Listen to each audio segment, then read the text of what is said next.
Because we're back. I missed all of you so much. I really can't say how much I missed all of you.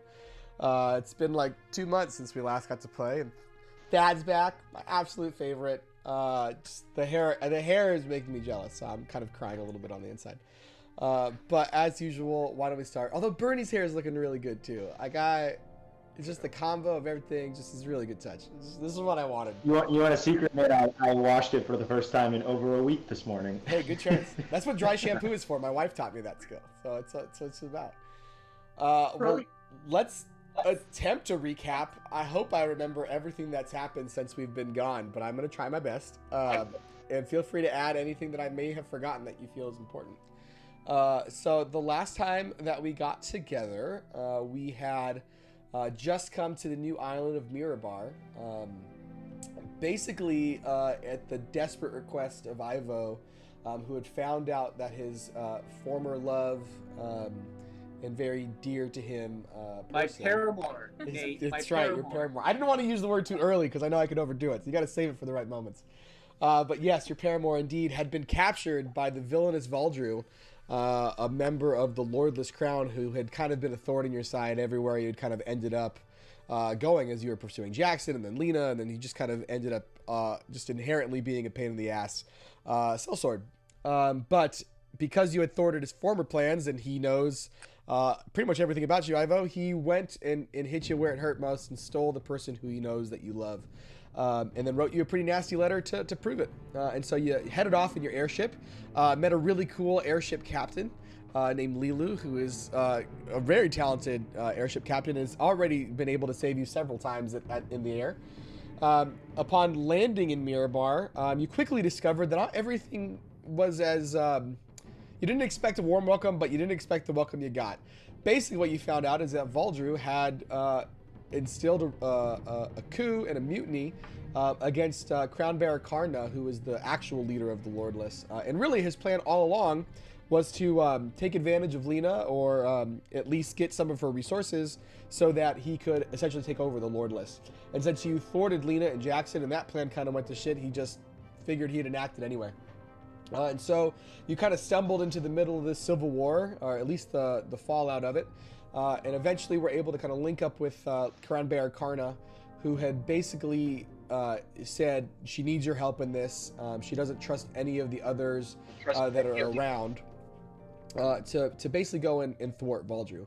And because you agreed, she gave you a secret way into Raven's Rock, which is kind of the headquarters in the mountains of the Lordless Crown. And that is through what's known as Worm King Caverns. But you know that Worm King Caverns has a pretty terrible reputation. People go missing and die in there all the time. It's not a particularly safe space. And it also just has an eerie vibe that pretty much no one wants to be around. So, you know, not a great choice. But the alternative was to basically do a full frontal assault through the spine gate, which seemed pretty bad considering that Valdrew would be expecting you going through that way. The other thing that makes Worm King Caverns really difficult for you personally is it takes you through New Blackford, which is actually your hometown where you grew up and where your former paramour is from. And it means that you would actually have to likely run into her father, which you're deeply trying to avoid in these cases. But that's the only way to get to Worm King Caverns that you know of. So that's kind of where we left, was between this... you had just agreed to Crown Bearer Karna. One point of interest as well, just because it's probably going to be important. Oh, by the way, Captain Yao is also here, and he's brought a contingent of Warforged from the Erzatzerai to assist and help protect the Lordless Crown's assets on this area, and more than anything, just kind of show a sign of good faith from the Erzatzerai to this group here, who's clearly been helping them along with their own agenda. But that's where we left off. Y'all are basically on the airship. Just outside of the capital city of Morgul. You have just agreed to go to basically end Valdrew whichever way you want to. But the last thing you were thinking was you would go through Worm King Caverns. But it's really up to you. However you all want to do that, it's how you all want to do that. So I will hand it over to y'all and ask, where do you want to go from here?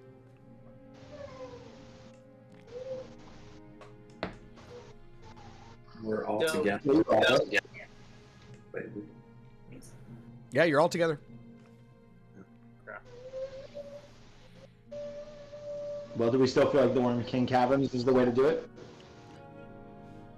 Yes, definitely. What? So, Seems so far. Let's do it. yeah, because I think it doesn't make any sense to go through Spine Gate, because that's as planned, and I feel like it's going to be, or what they would expect us to do. So while it's going to be a little bit more adventurous, I think it's better to do the sneak attack through Worm King Caverns, given our circumstances. So you do have a couple of ways to get there. You do have a handy-dandy airship, which is great. You could also kind of traverse and go kind of over land, depending on how you want to. I would say on this one, Ivo and Lilu roll. You could choose either a nature check or a survival check.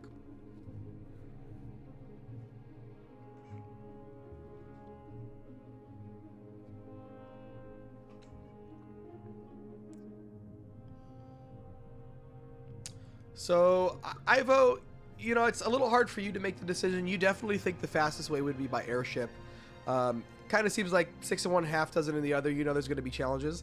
Lilu, with that roll and your just kind of general understanding of what it took to land here on Mirar, the weather is really treacherous the closer you get to the mountainous area of Mirar.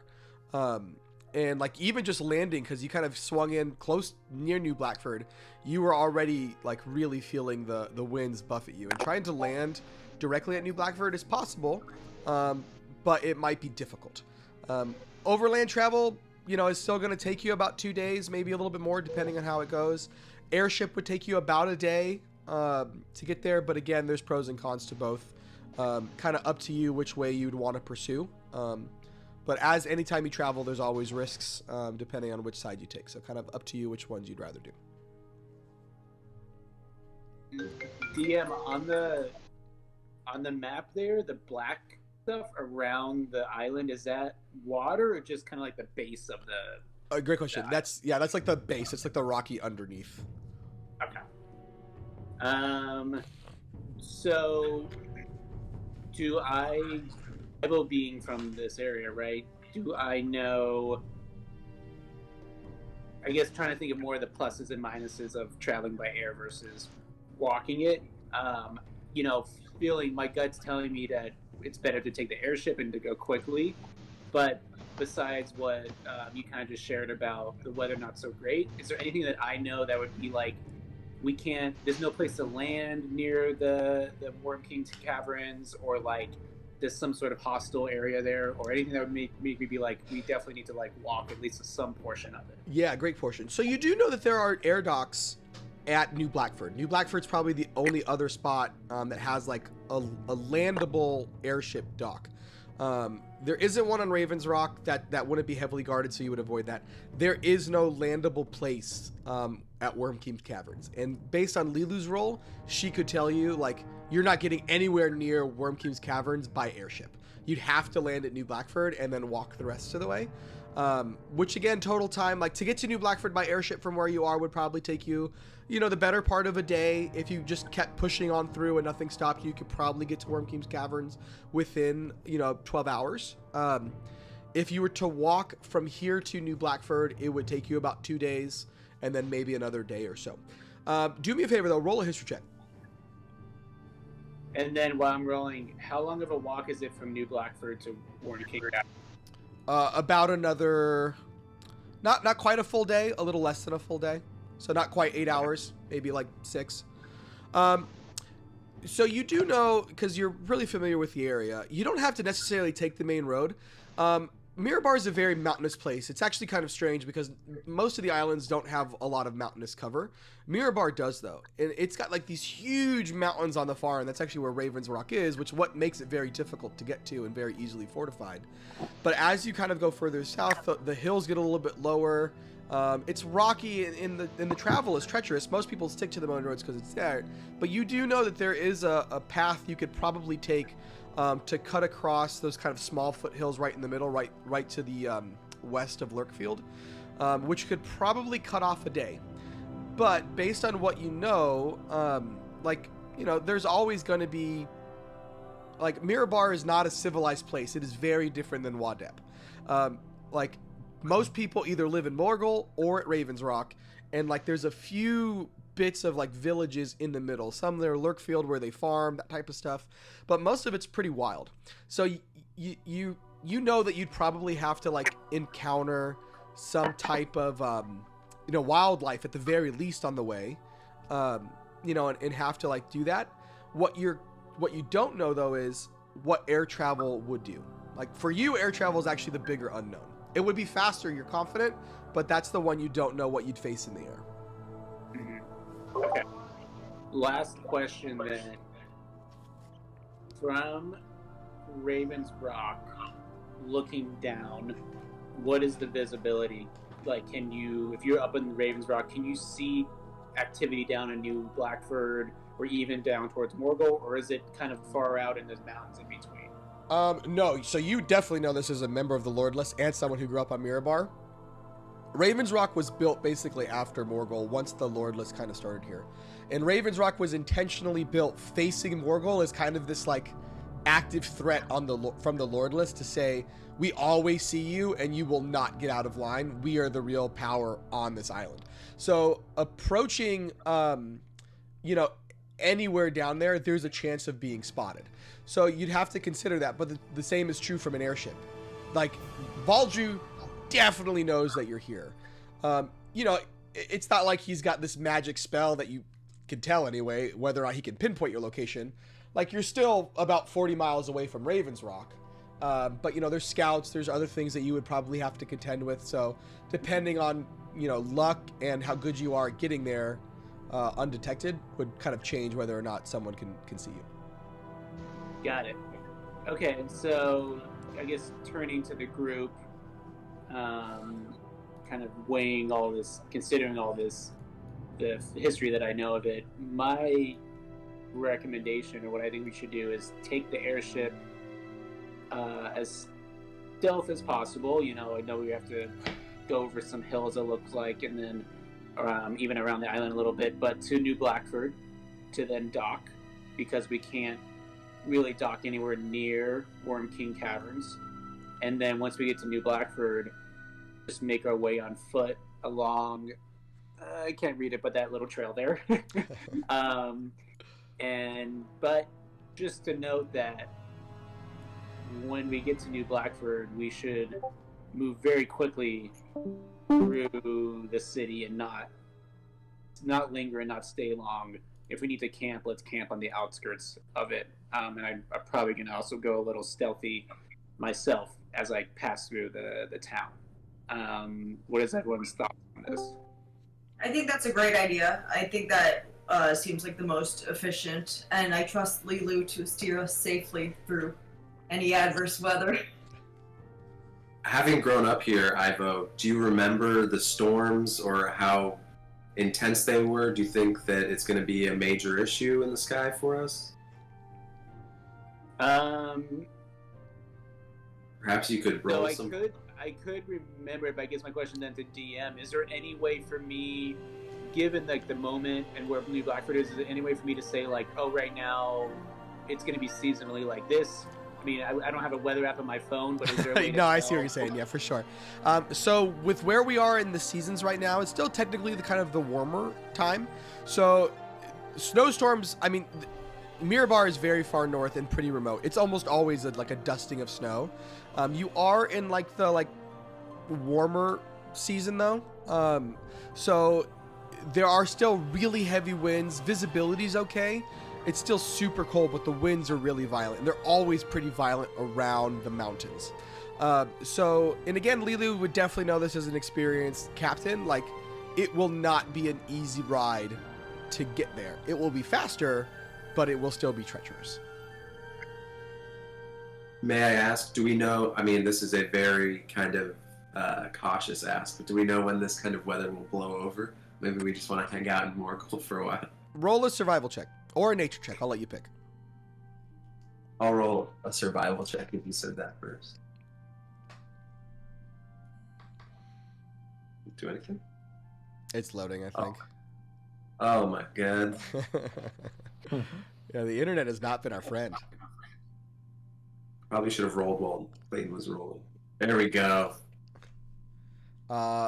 Really hard for you to tell.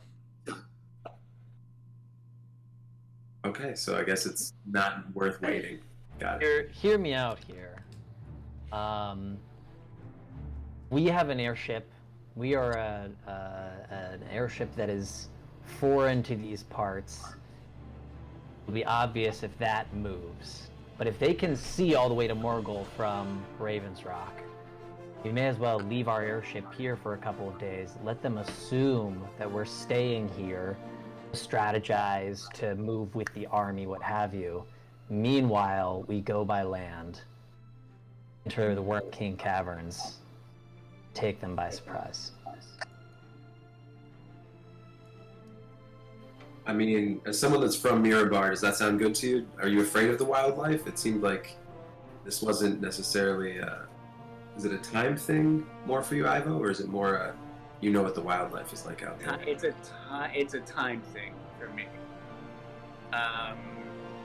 You know, just to get, because it was DM. You said it would be a couple days, right, from Morgul to New Blackford. Correct.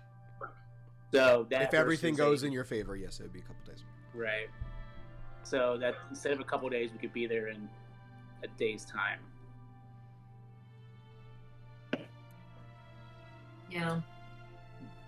That's valid.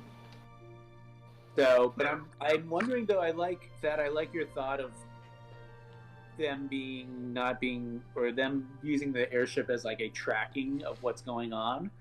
So part of me wonders if there's a way to have once we land in New Blackford, to have someone take the airship elsewhere. So they would see the airship move, but then we go on foot from New Blackford to the Worm's King Cavern. So to have it be like a decoy. So maybe we send the airship across to like Miramar or even back to Morgul, and then that's probably gonna be a lot easier to track than just people on foot along the path.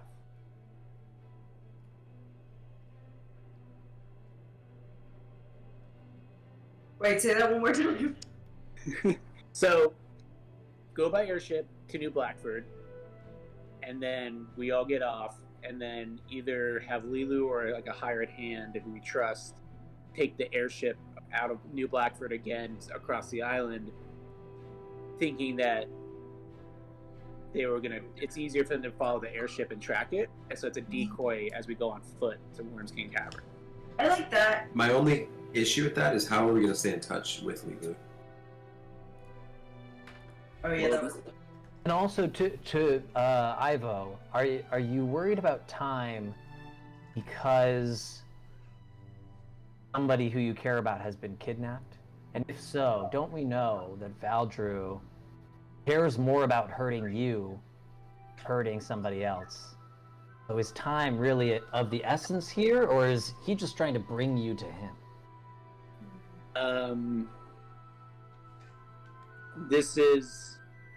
You're probably right, Thad, but right now my heart is breaking and logic doesn't always make sense. So I just want to get there as soon as possible. Understand that pain that you're feeling. I mean, in Iva's defense, didn't Voldrew say something like he was gonna keep cutting off bits of her? Was that heard? I don't know. Did they hear me? We did hear Yeah, you. I think something like that. He did say that, yeah. In that letter, he did say he was actively harming her. Yeah, so that's also my thing is she's being tortured, assuming she's being at least lightly tortured right now. Oh, also, by the way, speaking of the idea to have a hired hand fly it, I mean, not that just anybody could fly an airship, but don't forget we have my sister here. That's true. Can she fly an airship? I'm sure Lilu could teach her. Let's see if we could learn that in a day. Hold on one second. I'll roll for Sinesta.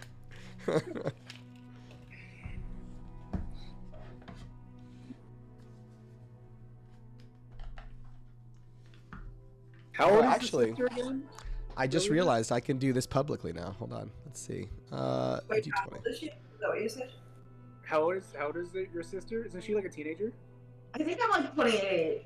And She's younger. she's younger, so let's say she's 3 years younger. She's 25. Granted, she's been out and about in the world a little less than I have. Your sister is not in a good place to fly the airship successfully. Oh, okay. Too bad.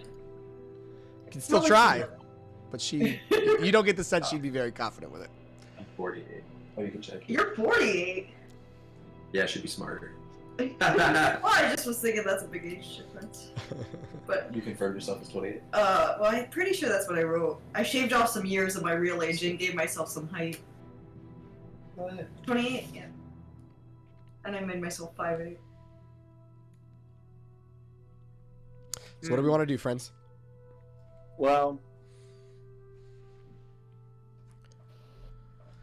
I think that, I think that there's still some kind of considering everything again. If we take the airship right to New Blackford and then just leave it there, right? So scrap the idea of having Lilu or someone else take it away. I think that it could still be assumed that from New Blackford we might still be going at the Spine Gate because there is a path to it, right? Mm-hmm. We might just be kind of getting halfway there. So it's not for sure that we're going to go to Worm King Caverns. So, and we could, I think that we could even send Ormon's army that she offered, the Warforged and others, on that path. Draw their attention there. Yeah. Karna did say if you took Worm King, she would be willing to send a small decoy up Spine Gate. There we go. Yeah. So I think There we go. Airship it is. that, and then the airship landing in New Blackford, and it's still seeming like it still could be a route to Spine Gate. I think that's enough. Cool. Any opposed? I think we're good. Good. Get you to your baby. All right. Let's boogie, as they say in Miramar. That's Mirar said. That's right. That's very true. Okay, so then I just have a question for Lilu then.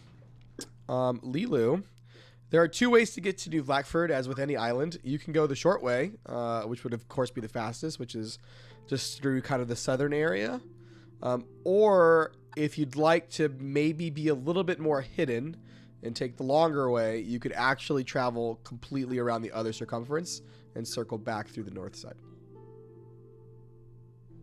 Is there, if we go around the island instead of doing the more direct way, is it harder for the folks at Raven's Rock to see us, or does it not matter? If you went the long way, the way kind of Raven's Walk is situated, it would be harder for them to see you because you can kind of stay a little bit underneath the cliff face of like the edge of the island. You kind of like stay a little bit below the horizon line, so to speak. If you went the other direction, even if you tried to stay underneath the island a bit, you'd still be pretty visible.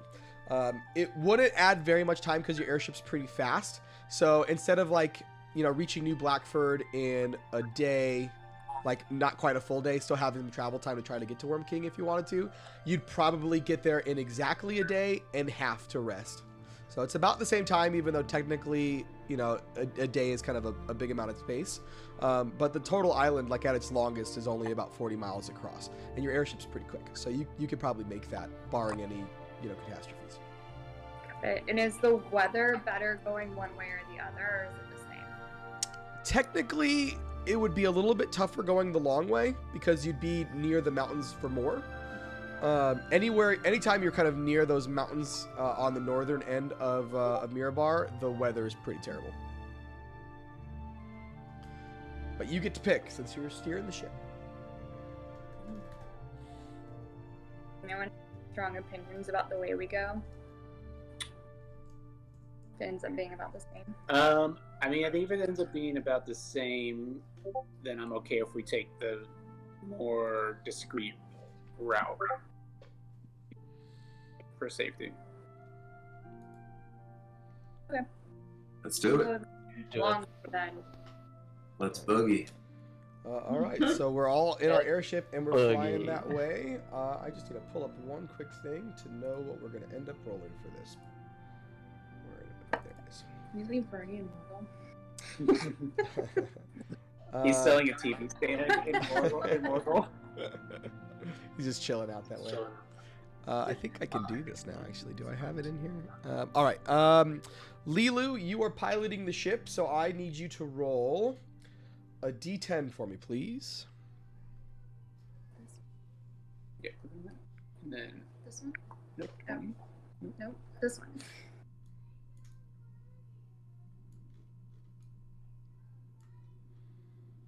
Kill yourself. Okay, we rolled a 3. All right. Actually, the weather's pretty rough. And as you're going across the long way, nothing seems to be slowing you down other than the weather's just kind of gross, and it does seem to be kind of picking up. The wind definitely gets a little further on as you're going. I need everyone to do me a favor. There's really only about 3 positions on this type of airship. There's not a lot. So Lilu is clearly piloting. One person, actually, sorry, 2 people can man the ballista that you have, the kind of gun that's at the front of it, the big giant crossbow that's there, and then 1 person kind of be a lookout. So I need to know who would be owning those particular roles.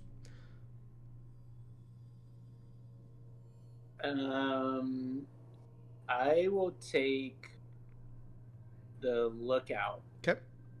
And I think because I have Eyes of the Eagle as well to kind of try to help me see a little bit better through the storm. Not speaking for myself, but I think Dent would probably be an incredible shot as a robot. That's right. We'll put him on the ballista. Probably has precision that a fishman probably does not have. A slippery hand. Slippery hand. I can hop on and assist Dent as well. Cool. So just for the folks on the ballista to know, to fire this particular ballista, it's 2 actions. So both of your turns would equal 1 fire. Everyone else can just be kind of on. So you all are traveling now. It's been a few hours as you've been kind of rounding the northern side of the island of Mirar. And you really get a sense of this island's kind of terrain while you're here in the skies. You're still a little bit below the horizon line, so you can't quite see everything, but for the folks who aren't local to this region, you definitely understand this is a very snowy, desolate space. With very high, treacherous mountains on the northern end that kind of slope down to the capital city of Morgul. And in between, because of that perpetual snowfall, and as it kind of warms up and melts, the middle is kind of muddy and marshy. Not very tall trees anywhere on this particular island. Some pines, but not like these huge, giant trees that you might have seen on Tharvan or something else. The weather is pretty gross, super gray. There's almost always a dusting of snow, and as you start to kind of round the first big turn of the island, you notice below that there are these ruins that kind of dot the island here, almost like there was an older village that used to live here maybe centuries ago, and for whatever reason, not very many people stay there now or have abandoned it. Since you're the lookout, Ivo, can you do me a favor and roll a perception check?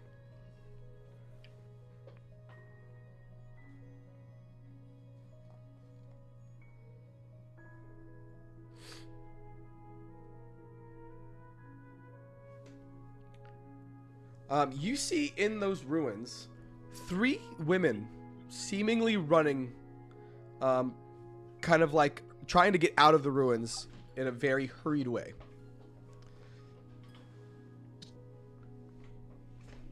3 women. 3 women. In a hurried way. It's not good. What do I know about these ruins from being from over here? So these are the ruins of Mirar, which was back basically before the island was lifted, was actually the capital of this space. And for many years after the raising, Mirar was the capital of the island. What's really strange about Mirar, which is actually kind of unique to Mirar, is Mirar seems to be geothermic. There seems to be some activity, like earthquakes, which is very strange. There's no volcanic activity. There's no Earth's core here, so it would be weird that there is these earthquakes. And centuries ago, a massive earthquake basically took out Mirar, and everyone had to flee and started populating the other city, which was Morgul. and that became the capital. So since then, Mirar really hasn't been populated. Every now and then, like, people might make camp there to shelter from the mountains and then go into the mountains. But since then, it's kind of had this eerie atmosphere that people tend to avoid. So it's very peculiar that there's people here at the ruins, right? It's not like a tourist attraction that. Correct. People being here would be weird. Roll a history check at advantage.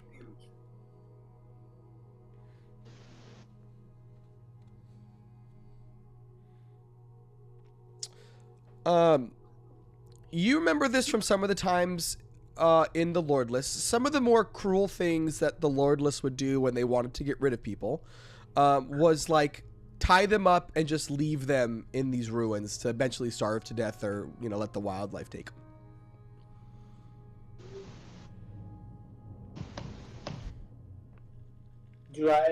Is there anything I recognize about these women that would tell me, like, who they are, where they're from? Roll an insight check. Roll an insight check actually at disadvantage, I'm sorry, because it's with what you had in your perception. Thad would like to go over and lay a hand on Ivo as well, seeing that he is puzzling over something on the side of the ship. Cast guidance on him for this check. Totally. Roll a d4 if this is allowed by the DM and add it to your disadvantage. I will definitely add it. I always like with rolls that you have to say before they happen on like Discord, I just give you the benefit of the doubt because it's hard to jump in before. So yeah, add a d4 to whatever you rolled, Ivo, and then we'll see what your total is. Okay, so I'm rolling. I just rolled disadvantage. Cool. And then And then now add a I'm d4. rolling d4. So it looks like 15 and 4, 19. There's a particular person in your life who has long dark hair, about the same build as one of the women that are running.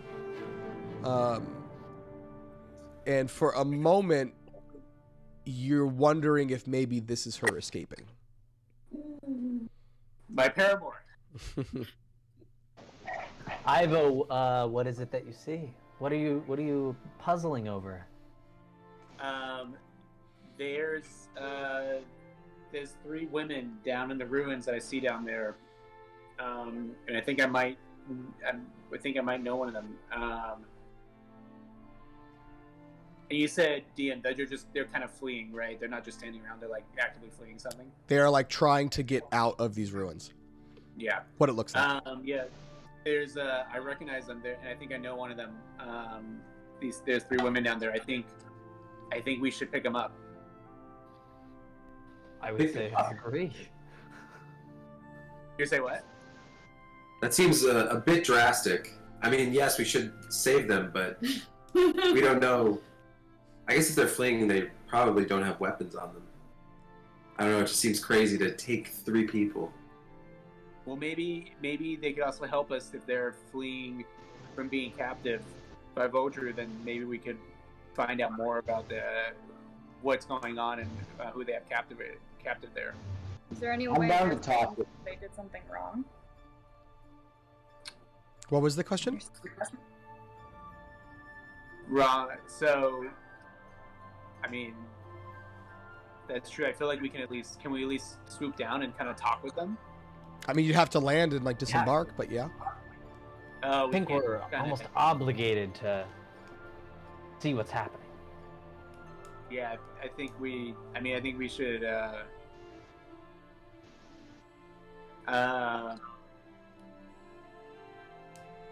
I like the idea of going and gathering information. I don't want to commit to like adding them to our airship. You know, we got to be thinking intelligently. Right now, all we have to worry about is that they don't die. So I think we should just go with haste. We can ask questions later, but we need to get there. How would they have gotten to Mirar from Raven's Rock?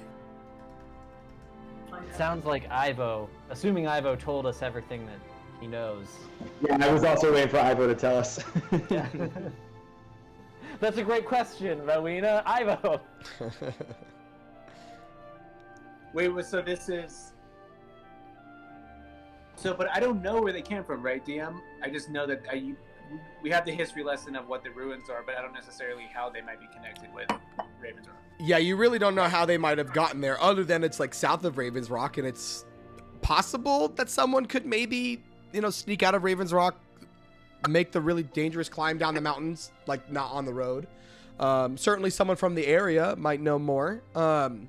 What you do know in connection to the Lordless Crown, which is again the headquarters of that group is in Ravens Rock, is that they would often like just chain up visitors or prisoners to just die in this space.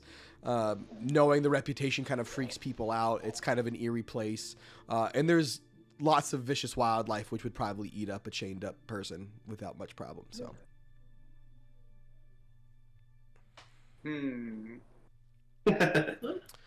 So, by the way, you just you know that happens for a very specific reason.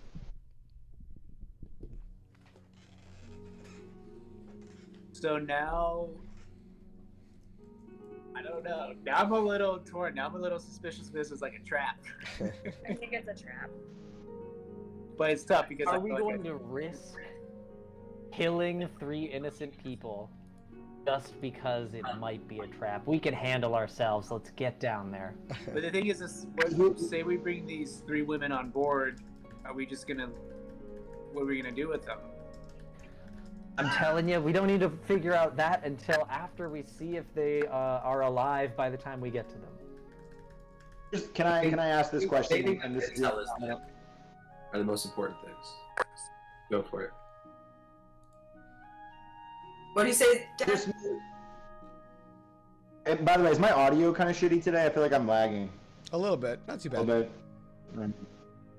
All right, I'll say this and then I'll swap over computers. If one of them looks like this paramour of Ivo's, wasn't that kind of the whole reason we came here in the first place? Like, should we theoretically see if we can scoop up this paramour and then just bounce out of here? And leave the other 2? Listen, I am but a cold, unfeeling robot, but I'm nothing but someone who loves achieving the mission. Do you have any other idea who the other 2 women could be? Perhaps your paramour's family, relatives, Karna?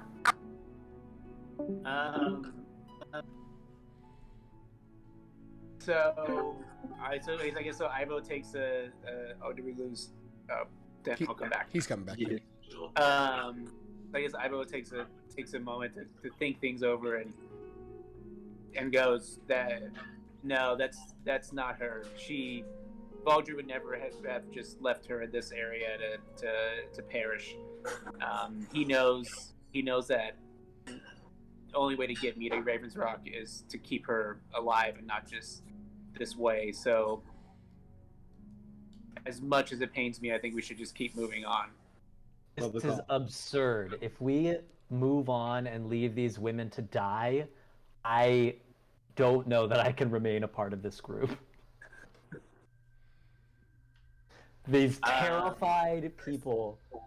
We have been savage. And we have heroic powers, the likes of which this backwoods Isle probably has never even seen, and we're going to just abandon them? Yeah, that is a good point. It seems like our ethics are, if we aren't saving one person, we can't save anyone else. I'm not saying they have to come on our ship, but we have to at least see if they are seconds away from death. I mean, if they were seconds away from death, at this point they're dead. We've been talking for quite a Yeah, what's been going on, Nate? All right. Has anything changed? That You still see them fleeing. If it helps clear your conscience for this journey, then we can land and talk with them. I am going to choose though to stay in the ship just to stand by, but you can go talk with them. I don't recommend you bring them on board. Take some food with you, take some blankets, but just make it quick if it helps clear your conscience. Well, that was my next question, because sure, we can go talk to them, but do we have anything, that allows us to perceive the truth or to compel the truth? Unfortunately, although I still have the mind reading thing, the Medallion of Thoughts, in my inventory, I believe I technically gave that up, so the Yerzats right couldn't track us. So do we have any powers that will actually allow us to perceive if these people are telling the truth? I believe we do. Yeah, I don't think you do. I think we might. They are running though. Like, Yeah. I imagine. No, yeah, not without talking to them, but. I imagine we're moving and they're also moving. So That's true. You have not stopped, so. yeah, the ability to meet them is getting greater by it's becoming more difficult by the second. Correct. Dad, if you want to go down there alone, I will not stop you. Wow. That, as a fellow Helm, I will join you. Yeah, let the two spiritual people go there. I will follow your lead and be your backup. But you gotta call upon Sylvanas or whatever. Who's that? Who's Zunis calling upon? Wasn't he into some new god now? Yes, Yes, I had the vision correct. long ago, but I am still, not practicing Helm, but I'm agnostic. Yeah. But I'm kind of whatever as well. But I just More feel like spiritual. these things are thrown our way not by accident. No. And if we were to ignore clear signs of the divine, we would be no better than the Lordless Crown. So, Lilu, send us home. Let us land for once. All right. So I'll say you can make this land pretty easily. You still haven't really gotten to where it's at. You kind of dock. The ruins are a walk away, so you have to leave. Maybe walk about 800 feet, a quarter mile, to kind of get into where you think the women were. Obviously, now that you've kind of landed, you don't have exactly a viewpoint of where they are, so you're gonna have to head into the ruins a little bit. Who's disembarking? Who's going to kind of catch these people? I have- Zunis and Thad. All right. Bravely volunteered to follow my friend since I can't leave him alone. You both armed? Yes. Heavily. Yeah. Bringing my weapons for sure. Ivo, have you described anything about your paramour to these folks other than... I don't even think you've given them a name yet, have you? We just know she's a brunette. Okay. So you guys disembark and you walk off the way. Can you do me a favor, Thad and Zunis, roll perception checks for me?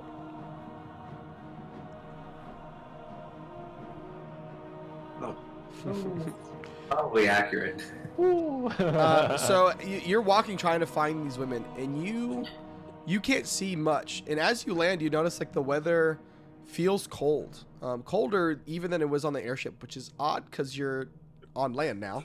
The wind seems to be picking up a little bit, and even though you can feel wind, it doesn't seem to be moving the fog or the mist from this region at all.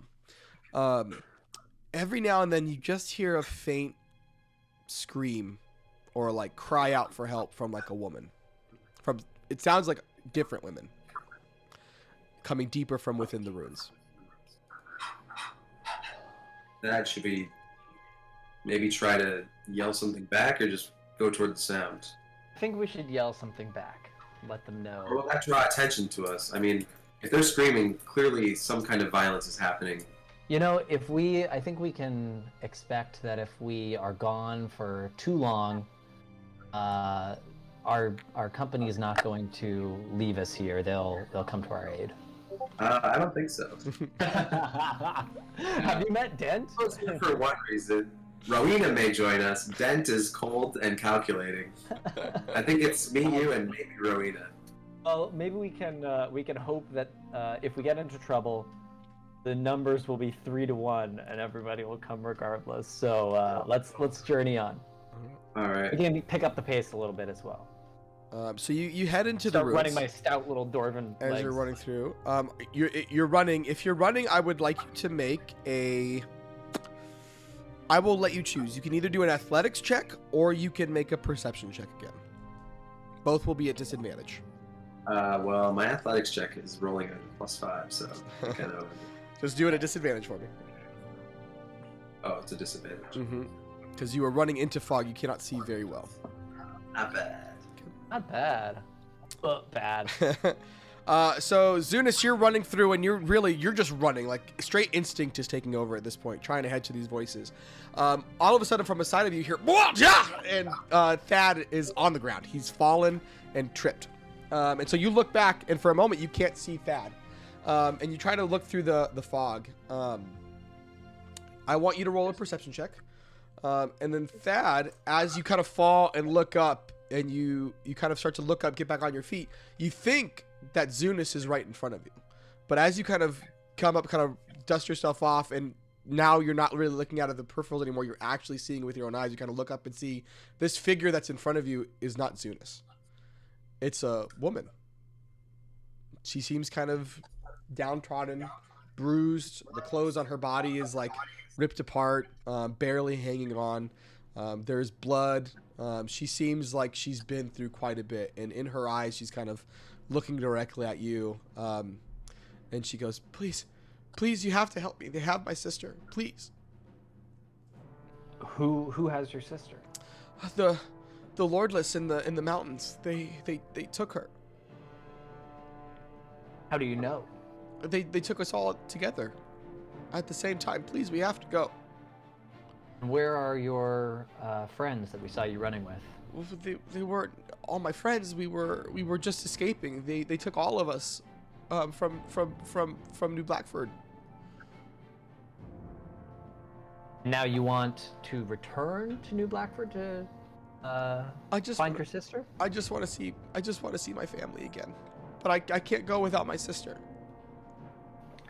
I'll call out to Zunis to see if he's in earshot.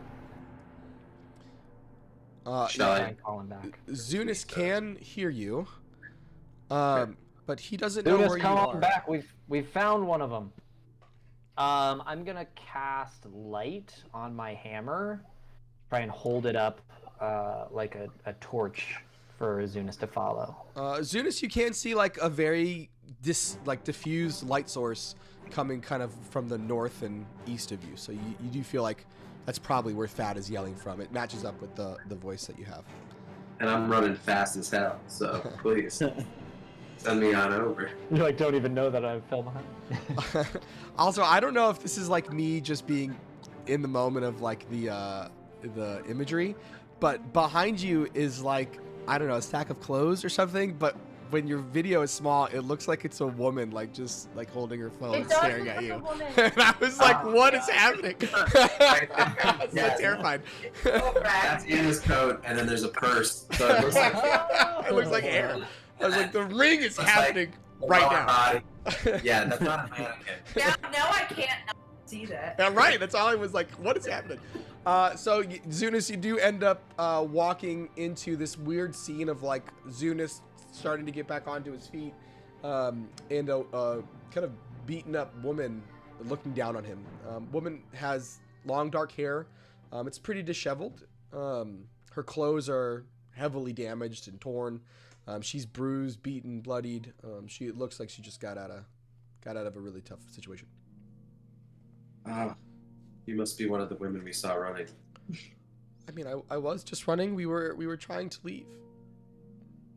Are you running from anything? The Lordless. The Lordless, yeah. The Lordless here? No. They we escaped.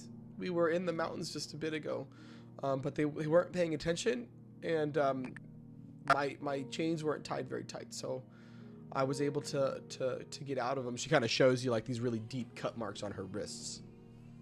How can we best help you? I need someone to help me get my sister. What is your name and what's your sister's name? My sister's name is Meglissa, and I'm Ervin. And where are you headed, Ervin? Well, if I can get my sister, we want to go back to New Blackford. Our father's there. Okay. Can you tell us anything about? You said so. You were in Ravens Rock. Can you tell us anything about where they were keeping your sister? You. I mean, they said they were going to take her to Ravens Rock, but they took her with us into the mountains. She's still up there. She's not in the tower anymore. Okay.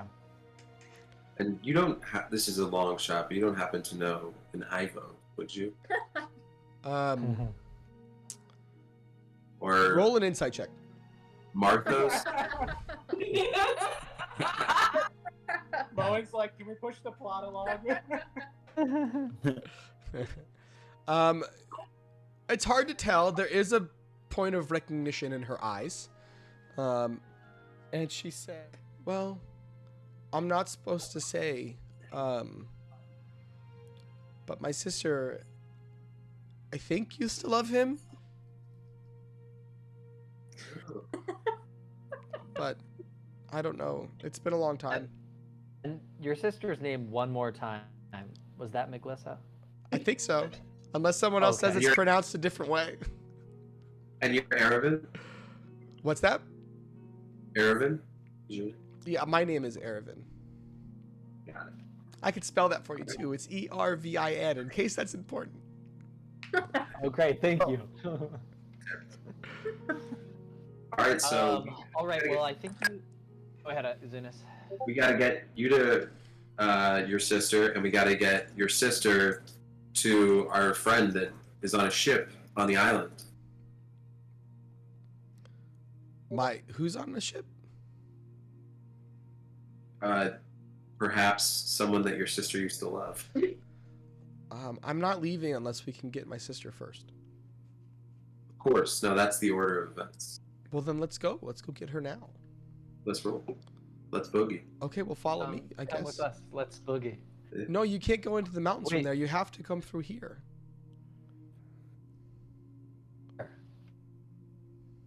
Okay. Okay. I mean, okay. Yeah. So he It- turns Wait, and Zunis, sidebar. starts to take you. Sidebar, Zunis. Zunis, where are we going? Just you and I are following this random woman. Yes, because she's related. Well, don't, To- yeah, but That's our end goal. But we're helping her, and we're going to be helping these people because the goal is to help these people. No, okay, these women that were held captive. yes, but I might just be confused about my map reading. But are we kind of by like Lurkfield right now, or by? if you look at Lurkfield and look straight north, there's a dot for Mirar. You are Okay. right on that dot. Okay. But we have it on fairly good information that Ivo's paramour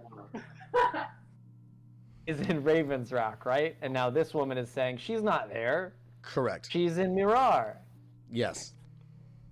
She's saying that she's somewhere in these mountains north and west of Mirar. Okay. I am going to Zunis. Do you have a plan here? Is something formulating in your brain? How far are we from our airship? Because if we could somehow call to Ivo, he would be a pretty valuable resource. Because I imagine he'd know the sister, and they'd be able to. You're pretty inspire- far. You're pretty far from the airship. You're like a quarter mile away at this point. You've like disembarked and walked inland. No, a quarter mile is something that maybe the light could. They could probably see a light for sure. I mean, you got to remember you're in the middle of the mist and stuff. But yeah. Perhaps we could do that, and then I believe we had some kind of power where we could attempt to communicate with Thad last game. No.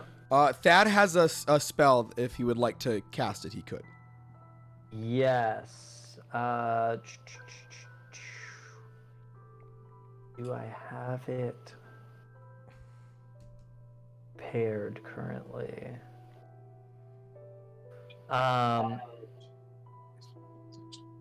Okay.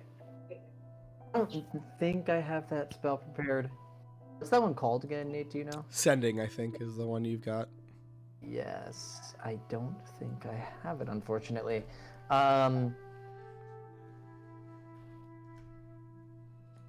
Here's what I'd like to do. Yeah. Zunis, why don't... I'm cool with whatever you'd like. Yeah, so, Irvin, we have a couple of other people involved in our party who want to help you out.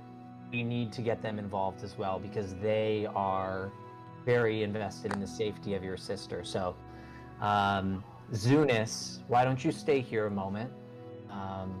and I'll return to the ship and get our party. Okay. I'm going to leave a reasonable distance so that I'm obscured by the fog. I'm going to use the mirror that I have of the mirror of the past Okay. to gaze into it, thinking of Irvin, and see if I can gain some information about her past. May I ask, just, I hate to be, the guy that continues bringing up logistics, but what value does me hanging out with Irvin have versus the three of us going to the airship with you right now? Since it's only a quarter of a mile away, rather than us getting split up. That's a fair point. If you would like to, the reason being I wanted to gaze into the mirror without her knowing. If you would like to accompany me instead. Yes, I think rather than me being stranded would be great, if you ain't mind. That's totally good. I mean, this woman being downtrodden and beaten should be evidence enough for us, even if they're not necessarily by the Worm King Caverns or the Blackford. Unless she's a crisis actor. So, if you're looking at in the mirror of the past, you see images of a very young girl. Looks like it could be a young version of Ervin. She's playing with another girl a little bit older. Older man is kind of above them, watching down, smiling. It quickly flashes to another image. They're both a little bit older. At looks like a small village kind of dance where they're all dancing kind of in the town square, just kind of outside around a maypole a bit. You notice, behind Irvin, who is talking to her father. That's kind of where it's there, but just in the very corner of the mirror, you see an image of, again, a kind of older sister type, looks very similar to Irvin, speaking with someone. It's hard to see because it's mostly out of the mirror, but you do see horns and a little bit of red skin and a tail kind of flish back and forth. And then suddenly it changes to another scene of a dark tower with like chains, and you recognize lordless guards kind of walking up and down. And then suddenly the doors open, and that's the last image you see. Okay. Zunis, I think she's legit. Let's boogie. Should we go back and collect her actually and just bring her to the ship? Yes. No, I'm not leaving. All right. I'm not leaving. I'm not leaving without my sister. We have an airship, and we have resources for you. And we know that you don't want to leave without your sister, but this is the way to go. No, she's here. She's there in the mountains, and your airship can't go in there.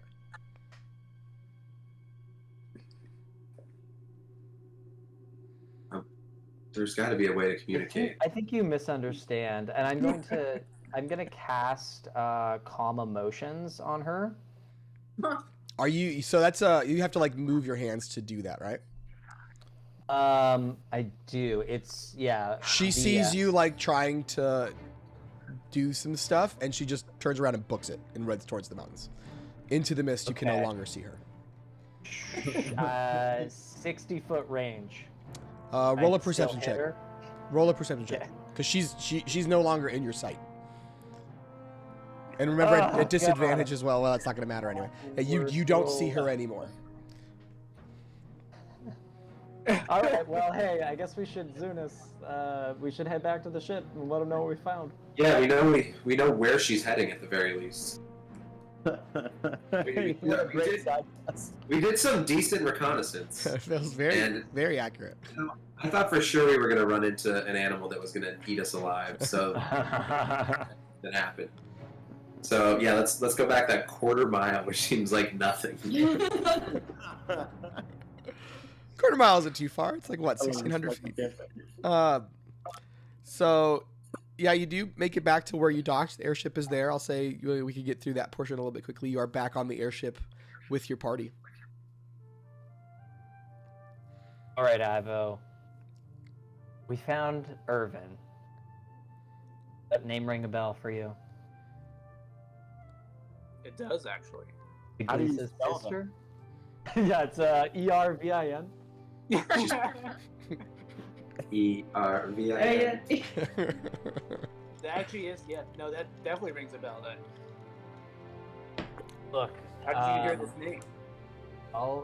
one of the women, named to be Irvin, looked into her past, saw you in a vision speaking with who I would assume to be her sister, and she said that her sister's being held in this tower in Mirar, not in Raven's Rock, and she said she had to go save her, wouldn't come back with us to the ship, and ran off into the mist. And I tried to cast it. Still. Did you try calming her down? I tried calming her down. It didn't work. Women, ugh. Sorry, keep going.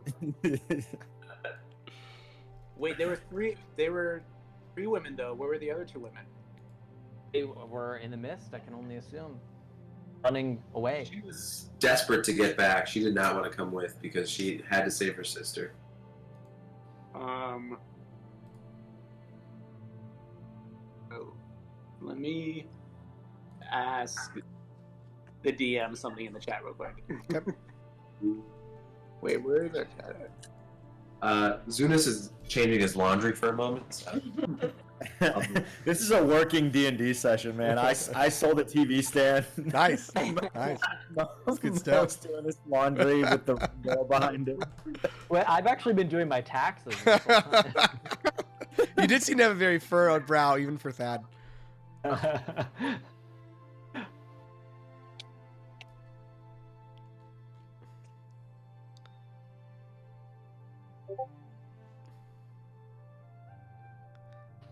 The answer to your question, Ivo, is 1. Okay. Okay, so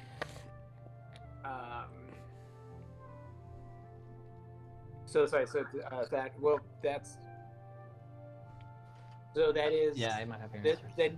that name is very familiar, and so she said that her sister was, but that could have been anyone. That could be they're trying to mislead us and send us away from Raven's Rock, and it's a trap to go to Miramar. I think he's got Valdrew has her held in Raven's Rock.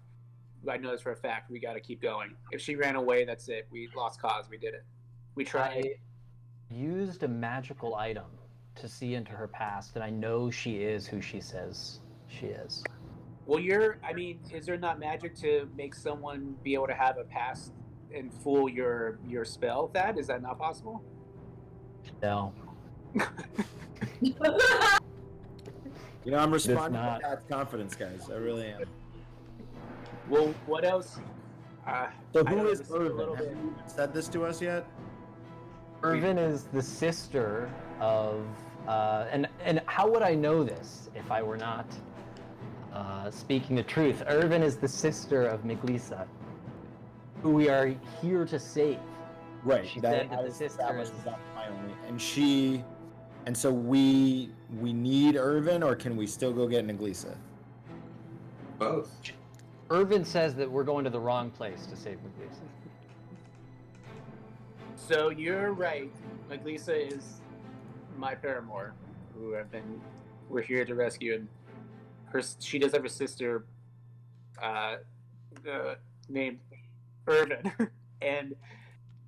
but I still think this is a trap. You didn't see those other women. This is all still suspect. I feel like Valdrew set this up to lead us astray, and I know from experience, normally people who we leave here, it could be anyone. They could have just told her to have this story. I don't know if I trust this. I think we need more. If I would have wanted more proof to Would The fact that she wouldn't Would you come- rather? Sorry, Zunis, go ahead. Well, I'm a little torn because the fact that she wouldn't come back to the ship with us means she wants us to chase her to this place. Although that may be her motive, but her motive may just be like at what she said at face value, which is she wants to save her sister. So it is possibly a trap, yes.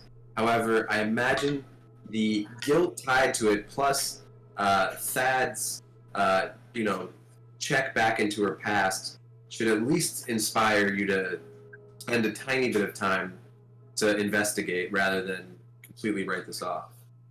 I have a question. in the look back into the past, you had Irvin standing away from what looked like Miglisa and this guy. That doesn't necessarily mean they know each other, because they weren't actually talking to each other or standing closer to each other. That is very Minority Report of you. So They do appear to be very similar. Question for the DM: do people on the island outside of this guy? I'm sorry, I can't remember. What's your name? Ivo. I know. Do they tend to look alike, or Not is it not any more than they would other places. You're an elf. Most humans look alike. I was waiting for it. Right. To make things simple, Ivo, if you think this is a trap and you don't want to investigate, we understand. I think Thad and I did our due diligence, and we feel at least justified in having looked into this rather than completely letting it go by the wayside. So it's up to you. This is your mission. I mean, this is all of our mission. What? Right, and our business here is Ivo's mission, and then feel free to chime in. Did you tell Irvin that you knew me? Did you mention my name? Yes. And what did she say? She said that she knew of you. Did you ever meet her? So she should know your name. So I just want to know what her reaction was. Sidebar, Zunis whispers to Thad, should we say what she actually said? What are you guys whispering about? Secrets, we're best friends now. Fucking side quest. You leave him alone for a quarter of a mile. I live my life a quarter mile at a time, Thad. We can tell them what she said. Yeah, absolutely. Okay. So, to put it delicately, she said that the name Ivo was the name of someone that her sister used to love.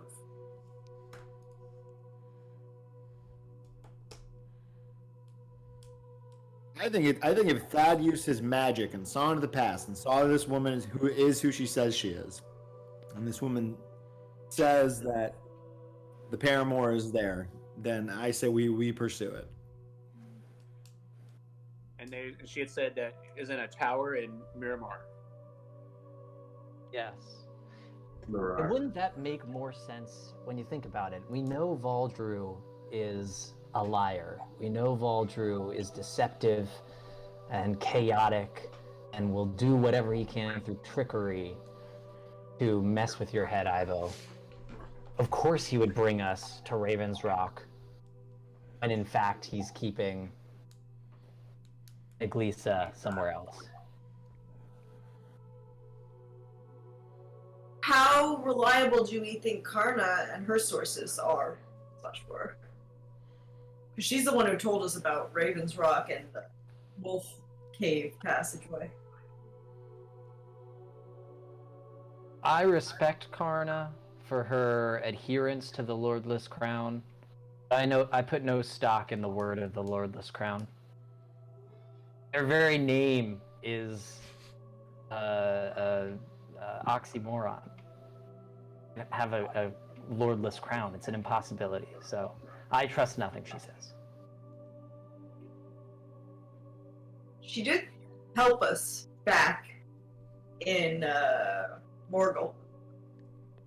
People will help people to achieve their own ends at any step of the journey. Understandable. So, wait, real quick, Thad and Zunis. So you ran into Irvin, and she said that she fled. I'm assuming you kind of told us what she said. She fled. She got it loose chains, and so she was able to flee. But then she wants to just go straight back to get her sister. Admittedly, It was very confusing. Yeah. We could have asked more questions probably, but she was quite frantic. But that was my take of it. I mean, I think anybody that has survived some kind of traumatic event will have survivor's guilt, and the fact that her sister didn't make it is, and also with the spell that Thad cast, I think is completely legit. And I think she wouldn't be able to live with herself if she knew her sister was being tortured. Like, no matter how great a survival would be for her, I don't think she'd be able to go on without. But you know what? We're here for you, man. I agree with Zunis. How much do you trust your own instincts, Ivo? So We are here for you. This is how I see it being. This very well could have been the actual Irvin, the sister of Maglesia, and at some point captive. I just don't know if, maybe there's a spell on her or something like that to make her think that her sister is in a place where she's not. It doesn't make sense to me that she would, it seems more like a trap. It doesn't make sense that she would, be able to loosen her chains and be able to flee, and then all of a sudden now wants to turn around and run back to get her sister, and who are these two other women? Like, it all seems a little suspect still. And I think the Fishman is indicating he wants to speak. I have a question for the DM, actually. For the spell that Thad cast, could it be something like Minority Report, where a history was faked? Spoiler, major spoiler. I still haven't seen it. It is one of the best screenplays Okay, first of all, you ever. should definitely watch Minority Report. It's great. Let's So- take this moment to talk about how Minority Report is Mo's favorite Spielberg. So that's it. I just want to double check. You're talking about when he used the mirror, right? Because that wasn't him necessarily casting a spell. He has an object that he can use for this, right? Yes. So the best way I could answer that would be to read through the actual description of the item. So if you look on D&D Beyond and you search for Mirror of the Past, and you read through what that item does, it will give you more of a sense on what it actually gave you. I have it pulled up. So, the Mirror of the Past. Instead of the holder's reflection, the mirror presents scenes from the target's past. Information conveyed is accurate, but it's random and cryptic and presented in no particular order. That's it. So, my knowledge of this item is that it would be difficult to fake somebody's entire history. I saw her childhood. Yeah. I saw her growing into adolescence, And speaking with Ivo. and just to make sure that I was giving you the right messaging, when you were looking at the mirror, you were thinking about Erevin, right? Yes. Perfect. So, logically, perhaps I wouldn't see, everything about Ivo because Ivo was only a side character in the story of Erevin. No offense, Ivo. What? Even if we do pick her up, well, I suppose she doesn't want to be picked up, but what harm does going after her serve because she's one person? She can't kill us all. I have another question, and sorry, it might have been past that point. Sorry, what's his name? Thad. When you were looking at her, did it look like where she was bloody was coming from her body, or was it just on her clothes? It's a great question. Roll a medicine check, Thad. We'll retro that.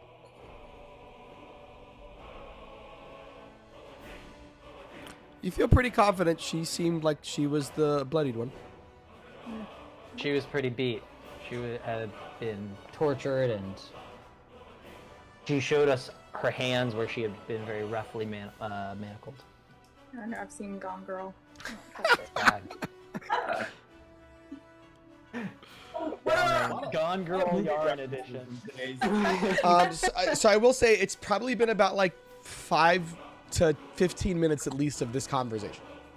So if you are expecting to like actually catch up with her before she's lost to the mountains, you probably have to make a decision pretty quickly. So what are our options? We can catch up with her and she still refuses to come with us. We can catch up with her and convince her via words or force or some other way to come with us.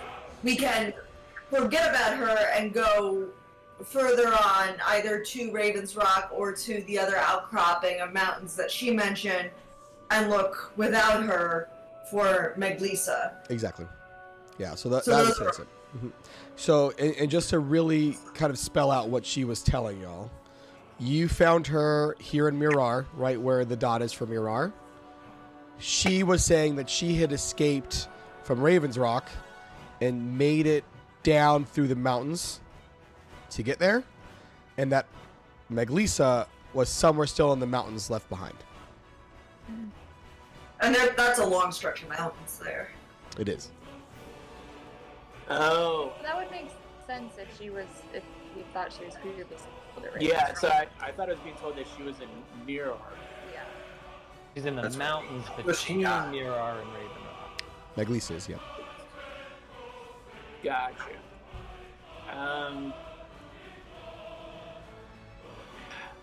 I still say trap, and I say let's continue on with the first original plan. He's George Bush in it. Stay in the course. Stay the course. All right. So you guys continue onward. Bad.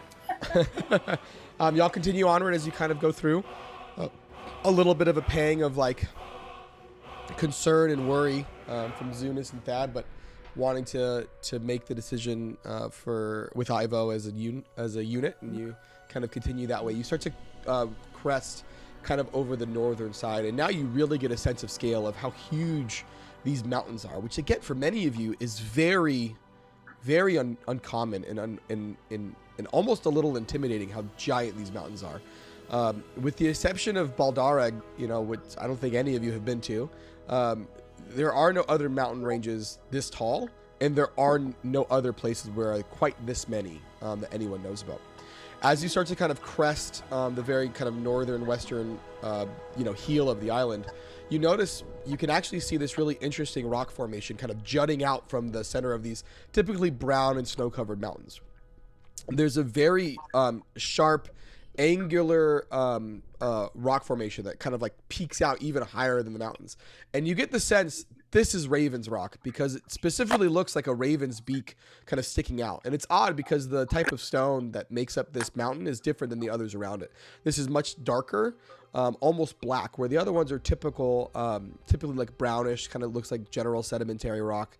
This one seems to be this huge, just black stone, almost like a bird's beak sticking up nearly vertical out of it. And then kind of behind it a little bit of ways, a similar type of stone kind of juts off in another direction. And Ivo, as you crest these, you recognize them. That is Raven's Rock, and the formations kind of forming behind it are called the Raven's Wings because it almost looks like a bird has been buried underneath this mountain range. As you kind of start to crest this, the wind really starts to pick up and really starts to kind of push the airship in a lot of different ways, and it makes it really hard to kind of hug the mountain range at the level that you're doing. Lilu, do you want to try to stay the course and kind of hug this mountain range to stay sort of hidden, or do you want to go a little bit further out to try to avoid some of the wind? Let's stay hidden. I feel like we're too close to Raven's Rock to show ourselves. Then I would like you to roll a d20, and I'm going to add your proficiency bonus to it because you are skilled at flying this ship. So roll a d20. We're going to plus 3. Ooh. Yeah, okay. All right, as you start to kind of make that turn, and you're trying your best to kind of keep it in there, this almost like rogue just wind burst kind of cuts out from nowhere, and the whole airship tilts kind of on its axis and lists into the mountain range.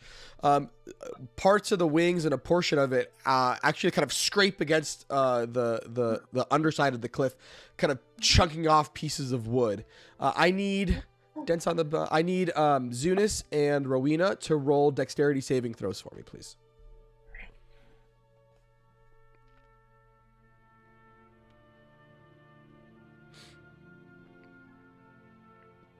So Rowena, as you start to kind of like tumble, as the whole ship kind of kicks you otherwise, you're able to kind of quickly grab onto one of the moorings really quickly and kind of hold yourself before you fly into the opposite end. Zunis, you're not able to do that, and you kind of chunk into this railing and bash your head against this cliff face. You take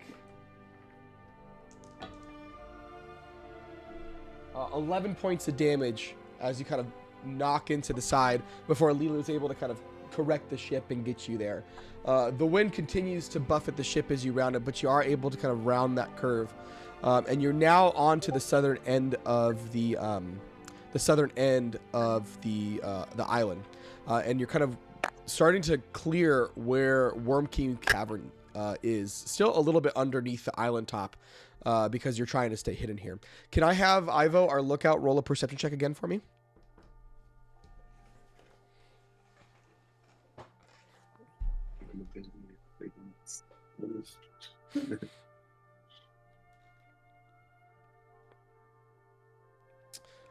Ivo, you've never really had this view of the island before. This is very new to you.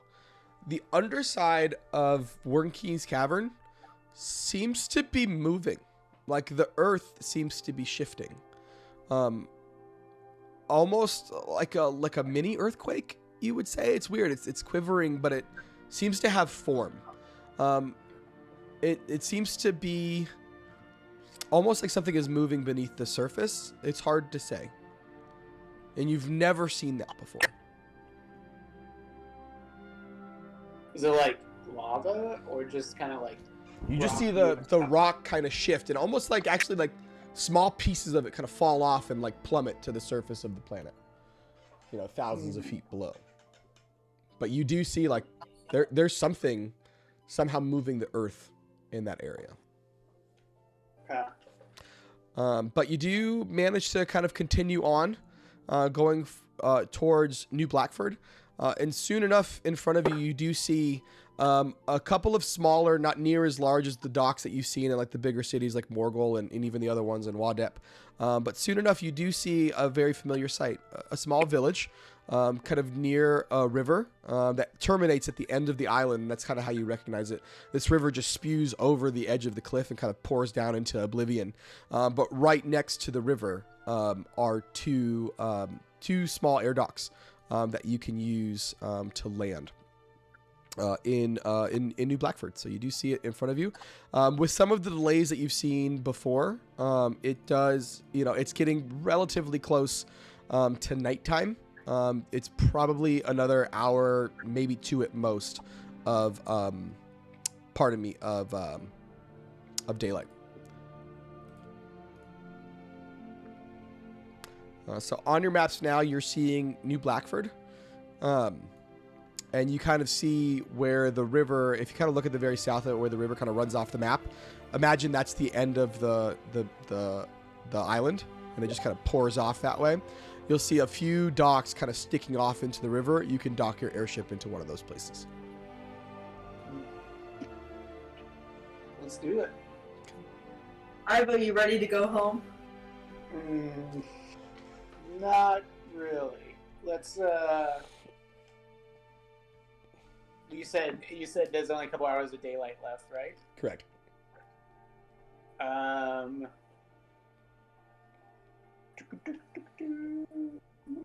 Oh, can I ask what's your lack of willingness to go home? Let's just say that it's when the last time I was here when I was younger, or let me put it a better way. I wanted this to be my home and be a happy home, but it was the people of New Blackford that made it so that my family and I couldn't live here. They're the cause. They didn't want me around anymore. They didn't want us around anymore. So it's not the best homecoming, you could say. We were cast out of this city. Why did they want you there anymore? Or your family? Well, let's just say that while they're they're for the most part a welcoming town and open to other people and races living in the town. You probably see a couple different types of folks walking around. They tend to keep the humans, and they tend to like to have their family be purely humans. So the idea of me being in love with this human girl, let's just say her parents didn't think so fondly of it. And Gotcha. this was not, it was something that was forbidden. And this was something that I didn't take very well in my youth. And so I might have had a slight scuffle with her father over this. And left him, he was fine. He was just a little bit injured. A little bit of an overreaction, but they burned down our house and made my family flee. Let's just say. It does sound bittersweet. So, as you can, I'm sure you get the impression now as I kind of reveal more of this isn't necessarily a town that I want to be in for a long time. It's not very warm and fuzzy. And there's definitely some folks I don't want to run into during this time. Well, you're with us now, so they better not want to run into you. Thank you, Den. I hug Ivo. Who feel? Ivo, roll an insight check. Is this because of Den's hug or because of... Yeah, I was gonna say, what the fuck? Just roll an insight check. Dent sack taps Iva. Dent, are you being genuine? I was trying to. Ivo, you feel very, arrested by this genuine sense of respect and attempted empathy from a new friend. Thank you, Den. I appreciate your loyalty and service with us, and I hope whatever you're trying to accomplish we can help with as well at some point. So thank you. But with that said, I think it seems like it's getting late and it's probably so we need to head out, but I feel like we should probably rest up first. We have a long day's travel ahead of us. But I don't want to necessarily find an inn or anything within the city. How big and the airship is there sleeping quarters? Like, could we all rest comfortably, or is it kind of a tight? You could sleep on the airship. There's a couple things to note about an airship, and I'll say Lily would be able to explain this to you. Like, an airship can't really just like anchor. Like, it can't just like stay in one spot. It needs something to moor to. Otherwise, it'd be moving around everywhere. But what you can, like you've done in the past, attempt to moor it to the side of an island or something. That takes some skill. It's very difficult to do that, for a long period of time, like a time where you would need to rest, but it's possible. The safest thing to do if you're going to sleep on the airship is dock it. Which, there are places to do that here. But you could sleep on the airship if it's docked in New Blackford. You could also attempt to moor it to the side of the island and sleep away from New Blackford as well. But at this point, you're getting pretty close to New Blackford. Like, I'm imagining as you guys are thinking, the ship is still moving, right, and kind of going towards it. So I think this might be, you probably got another 10 minutes to make a decision if you're going to stay here in the space or somewhere else. So I would By say, next group, we're gonna need more than those 10 minutes.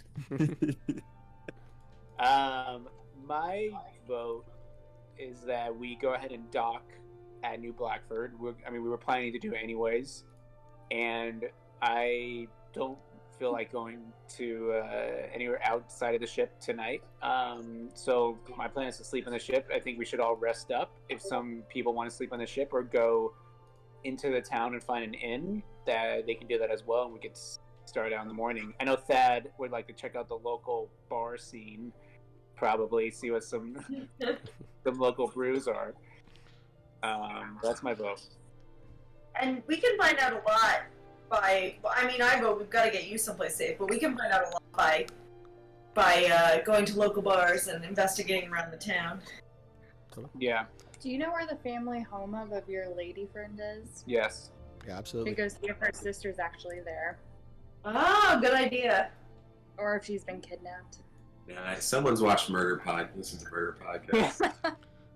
It might even be the talk of the town if she has been kidnapped.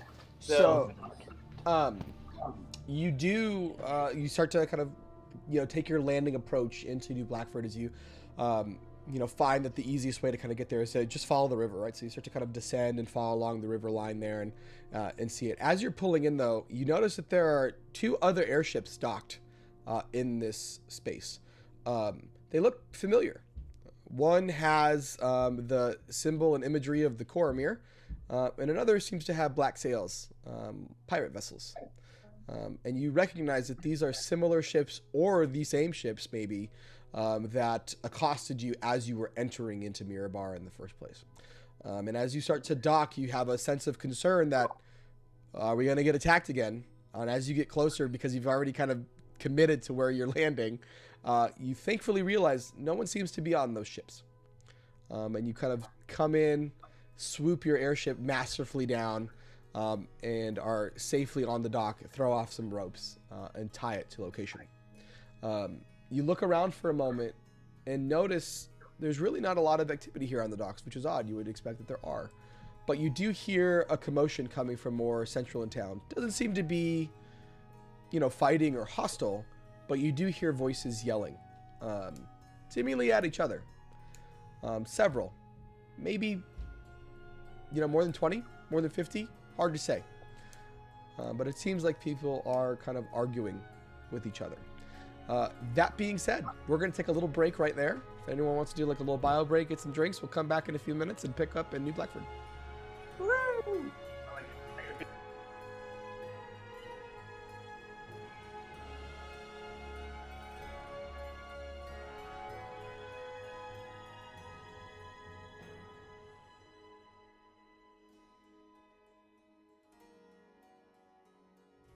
Perfect.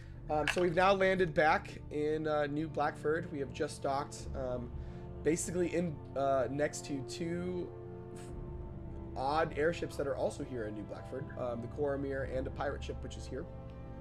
Ivo, that strikes you as very strange. The Lordless typically run the show all over Mirar, and having airships like these is out of place. As you disembark and start to, make way towards the town, you do hear this commotion kind of coming from the main town square. And you can kind of see some lights and torches being lit. There's definitely a big gathering central town. Just so I know, who is leaving the airship and heading into the town? Is everybody going, or some of you going? Can I propose sneaking on board these other 2 airships and rummaging for supplies? Tony? No. If you'd like. Yeah, that's what I would like to do. I'd like to go into town. Okay. Wait, real quick, DM. Remind us the pirates, the pirate ship. Who are they associated with? Well, it's a little hard to say exactly. Again, when you were flying into Mirar, the Coromir ship and the pirate ship seem to be working together. But that's odd, for pirates, obviously. It's Remember the name Coromir? What's Coromir? The Coromir is not like a rival thieves guild, but another thieves guild. And you met members of the Coromir when you were in the dungeon underneath the Temple of Helm. 2 members of that organization actually helped you escape. So they're rival to Ivo's. They're not really rivals to the Lordless because they're not mercenaries. They're just mercenaries wouldn't typically hire a thieves guild, and they're not really rivals to the Deep Shadow. They're just like a different, different type of thieves guild. The Coromir and the people that you met last, Renaya and Crag. Renaya did share a little bit of the Coromir. The Coromir don't really steal for profit. They steal specific items, usually magical, for some mysterious purposes. I have another question. Is there away with an airship to is there an easy way to keep it from flying? Because if they're the ones that attacked us, does it make sense to break their airship? That's a good question. Roll an intelligence check, just like from your ability if score. anyone would know, it would be her, right? Exactly, and because you have some proficiency there, I will let you roll at an advantage. Should be all the way top of the screen. Control. Or is it? Oh, wait. Is it one of the saving throws? No, just intelligence. If you look, like where it says like Dex, Strength, Constitution, etc., all the way up at the very top of your abilities. There you go. Perfect. Okay. So awesome. There's 2 throws. We just did 2 throws. There is a way to disable airships. Most airships are powered by these huge magical crystals that are moored somewhere on the ship, usually near the stern. And those typically power the airship. They're pretty large and hard to break or damage. There are a couple of things that you can do because you've actually done them before in your previous life or current life, however you see to look at it. You could cast Dispel Magic on it with a strong enough success. It would basically knock out the magical abilities of that crystal, at least temporarily. You could also just try and fucking break it, but that would be really tough. Do we have to be on the ship to do that, or can we do it from our airship to break it? If you have some type of pretty heavy artillery, you could break it from a distance. You don't think, though, knowing the size of your ballista, it's not your airship isn't particularly strong in arsenal. It's possible. It'd be really hard. Also, don't forget, I'm planning on going on the ship. Yeah, I'm like, I could go with him to break it. Ooh, sounds like a Lilu and Dent side quest. We're about to have. So I this coming closer to town, this hoopla is kind of piquing my interest because I wanted to stay on the ship, but I'm wondering, I want to kind of be able to kind of disguise myself. Is there DM on this airship that we kind of was given to me? We didn't commandeer it, but I took. Do I notice was there anything that I can use, like a larger cloak or coat or something like that I can put over myself? Totally. Can I find something? Yeah, and you have a hood and stuff on you, so I'll say you've got stuff that you could use to kind of cover a big portion of your face, for sure. Okay, then I'm good to go into town then, because I don't want to stay, but I want to investigate what's going on. All right, so a few of you kind of break off to go towards the town, and I think sounds like Lilu and Dent are going to try and sneak aboard one of the ships. Okay. Rowena, did you want to go with them? Side quest? Because I have the thieves' tools. You're sneaky. Yeah. Yes, I am. Okay. So whoever is trying to sneak onto the ship, I would like to know which ship you want to sneak onto. There are two: the pirate ship with the black sails and the Coromir ship. I want to go on the Coromir ship. Okay. Sorry, can you remind me what is a Coromir ship? Coromir are typically thought of as a thieves guild. They do steal. That's kind of their intention. Oh, they're the ones with they steal the magical blah blah blah. Correct. Yep. Coromir for sure. Cool. All right. So you try to get onto the Coromir ship. It's the one kind of furthest away from you. The pirate ship is next to you, and then the Coromir ship next. Can I have all of you roll a stealth check for me? All of us, or just the people going? The people trying to get on the ship.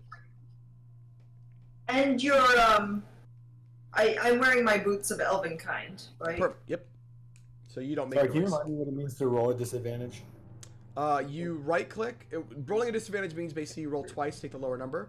If you right click on it, it will let you roll a disadvantage.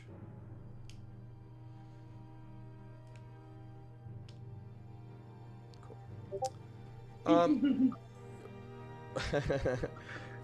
You feel like you're not seeing anybody around. Oddly enough, there doesn't seem to be anybody on the ships. You do manage to get onto the ship, and you don't think you've elicited any attention. You kind of walk onto the bow of the Coromir ship, look around, and notice there's no one here. It's a relatively small ship, bigger than yours because your ship's quite light. There's typical things that are on the top deck. some crates and barrels, things for just general flight. You do see at the very far end, but almost directly behind the pilot's wheel, you do see that the gem that powers the ship is there, kind of pulsing lightly still as it's docked. You do notice that there are a couple of ropes on the northern end of the dock, kind of holding it in place here. That's how it's moored to this location. And there are 2 doors as well. One at the stern, right below where kind of the pilot's wheel would be, leading into the back of the ship, looks like. And then one near the front, which is actually more of a hatch. Kind of open it, and you think it can go down maybe into a cargo hold or other quarters below. I want to try and get into the hatch with my thieves' tools. So you go to open it, and it is locked. So go ahead and roll a thieves' tools check for me. Yep. 1 second. Sorry, we're switching seats. Yeah, no worries. And while she's doing that, I'm gonna go ahead and cast Alter Self. Okay. What are you trying to look like? One of the guild members. Oh, right. I forgot about them. I don't think you've seen any of the guild members. Okay. Then I want to look like a pirate. Okay. So, like, human, kind of gruff beard, little bit of a tricorn hat that's kind of, like, ruined and damp. Obviously, a plume of feathers that are just, like, dingy and gross sticking up behind you.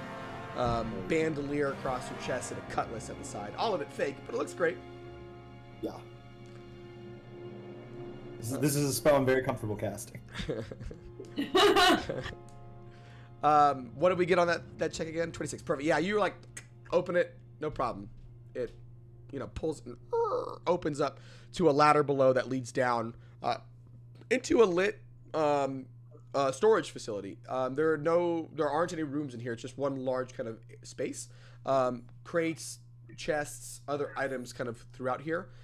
As you kind of walk down into the space, you could see all the way at the far end, there is another door that seems to go into other spots that's walled off. So you're in a kind of storage room right now, relatively large, clearly meant as a hold. It has tons of space here. Not entirely full, maybe only about a third of the way full, and then a door at the very back end that you could use to go somewhere else. Yeah, I'd like to check this out. Can I investigate this room? Totally, roll an investigation check for me.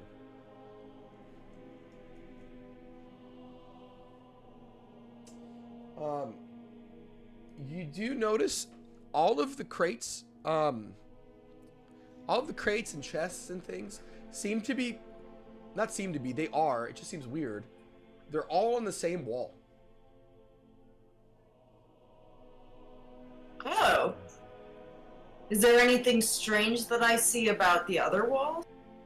It's empty. There's nothing on that wall. Alright, I'd like to investigate some of these crates. You start to open up a couple of them. They're nailed shut, etc. You open up the first couple and they're empty. You try to open up the other ones and they don't open at all. Try to like pry them apart. You almost kind of look at it and you notice like the wooden seams with that investigation roll, they don't actually seem to be seams. It seems to be one piece. Jens or Lilu, do you have any magic that can allow us, this perhaps is a magical item? Is there any way we can delve deeper into this? What did we get again at 20? Yeah, so you're like feeling around these boxes. I've got a crowbar, I'll tell you. That seems like it'd be great for opening boxes. It's true. You're just like going to town on them. Most of them do open, but some of them don't seem to be boxes. You kind of like feel around and you notice like they're meant to look like boxes. And as you're kind of feeling around the edge, you do kind of feel your finger just kind of go and like a button depresses. And the front end of these boxes kind of just quickly unlatch. And like a 2-inch kind of gap now appears on the side.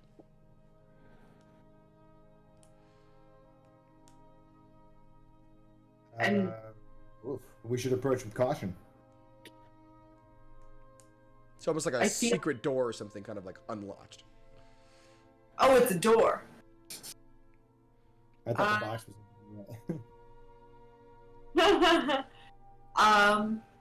I guess, I don't know, guys, should we go through it? There's nothing else to do here. Yeah, let's do it. Go through it. So Okay. you grab that edge of this, like clearly it's been designed to look like a bunch of crates just stacked on top of each other, but it's all one piece of like wood, and you start to kind of like pull it out, and as you're pulling it out, you kind of like hear it start to ratchet like, and as you're like, oh, that's a weird noise, you hear a and it doesn't move anymore. I need everyone in that space to roll dexterity saving throws for me, please.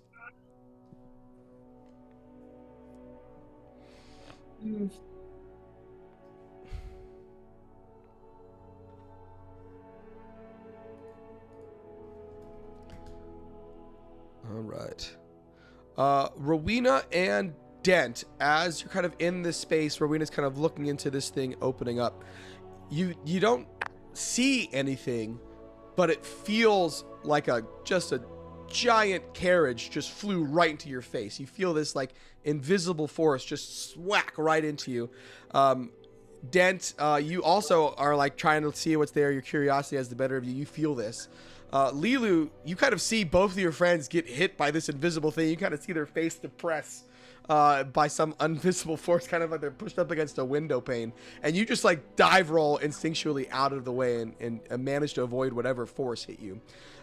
For Dent and for Rowena, you both take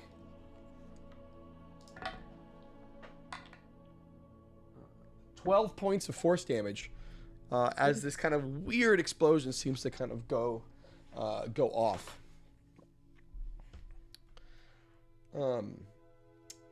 Since Lila was the only one that was there, you now start to hear this like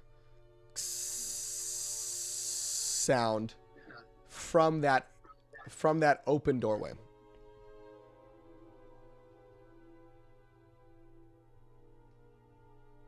Well, there's two schools of thought here, guys. Number one, there's danger. We got to watch out.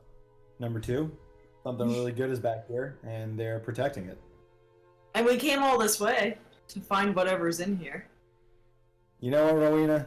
For the longest time, I didn't know if I respected you or not, but this is our side quest with Lilu, and I'm gonna throw it out there. I've never felt more kindred spirit towards you than in this moment. Let's go get the goods. Thank you, Dad. May I ask why you didn't respect me? I didn't say I didn't respect you. I said I wasn't sure. Can't blame a man for not a man. A robot. Can't blame a robot for. You all start to smell smoke. Can we be clear? Smoke is in lowercase s or smoke is in capital S? Smoke is in lowercase s. Lilu probably had the first sight of this, said she kind of heard the noise first and was like trying to figure out. Seems like you have set off more than just whatever explosive trap was there. Sounds like whatever was in this was rigged to like burn as soon as it was opened in this manner. And now you're starting to see flames kind of lick up from this space. Well, this changes things, huh? Do we have any kind of water spells? Well, are they flames that will destroy the whole ship? Because if it destroys the ship, that's fine. It does seem relatively targeted to just the space, and as you kind of poke your head in, you do see what seemed to be kept in here was maybe there's like a full-on fire in here now. It does seem to be kind of kept in this area. In fact, this like whatever hit you almost seemed like it formed a bit of a sphere. The fire seems like it's kept within the sphere and contained in this space. And you can kind of see through it a little bit, through the smoke that's kind of in there, a little bit of it kind of leaking out.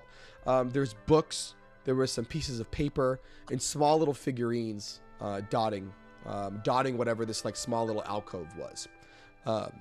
You can also tell that, through it, now that it's kind of being lit up, there almost seemed like there does seem to be like another latch or entryway kind of going downwards.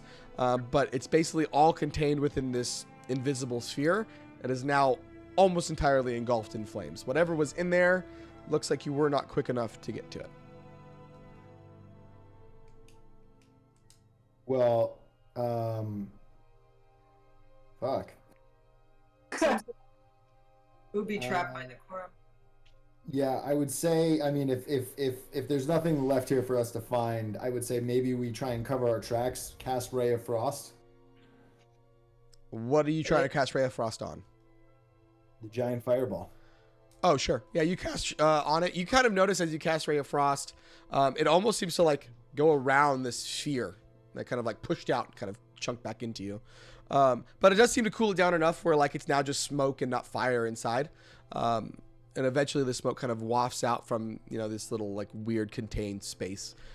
It's most of it now in there is just char and dirt and old bits of wood and nothing really salvageable. Tracks covered then, huh? The way I see it, guys, we're here for either information or items. It sounds like the only item that was in here just got burned up. So maybe we go see if we can steal that crystal and head on our way out. Yeah, Cool. I'm into it.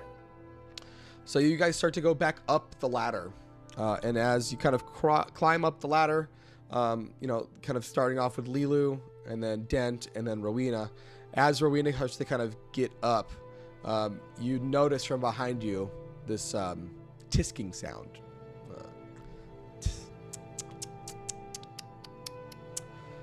Guess you just couldn't stay away, could you? As you hear in Thieves' Cant. And you turn around and recognize a half-elf woman with dark hair and red leathers on, and a really burly blue dragonborn next to her. And this is Renaya and Crag, the two Coromir members that you met back in Tharvan. Somehow knew that you were aboard their ship all of a sudden. And they kind of stare at you a little bit mischievously, but definitely upset. We're going to pause on that scene for a bit and go to the other folks who are in the city. For Thad, Ivo, and Zunis, you have walked into kind of this, walk towards the sound of commotion that you see coming from the town square. And in the town square, as you approach, what you see is it almost like the entire village is here, meeting in the town square. They've assembled somewhat of a stage and a podium where there are a couple of folks, most of them older men and women, about 3 or 4 that are up there. One right now is currently speaking to the crowd with his kind of hands raised, almost trying to kind of calm them down or maybe share some insight. And Ivo, you recognize this person as you get closer. This is actually the mayor of this town. His name is Bannon Routger, one of the town elders, along with some of the other ones that are behind him. And he's speaking to this crowd. You can kind of hear him say things along the lines of, "I know this isn't a good situation. We've never been in something like this before. We can't rely on the Lordless to protect us. We have to decide, where we put our loyalties." You kind of hear him in this like older, grizzled voice, kind of weak at this point, but trying to really calm the crowd down. You also notice behind him there are a couple of the other elders, a man and a woman. The man kind of behind him and to his left, you recognize as Francis Enon, Meglissa's father. Oh. The crowd is ornery. They don't seem to be paying attention to any of the newcomers at all. Can you roll a perception check for me, though? All of the people that are here, so Zunis, Thad, and Ivo.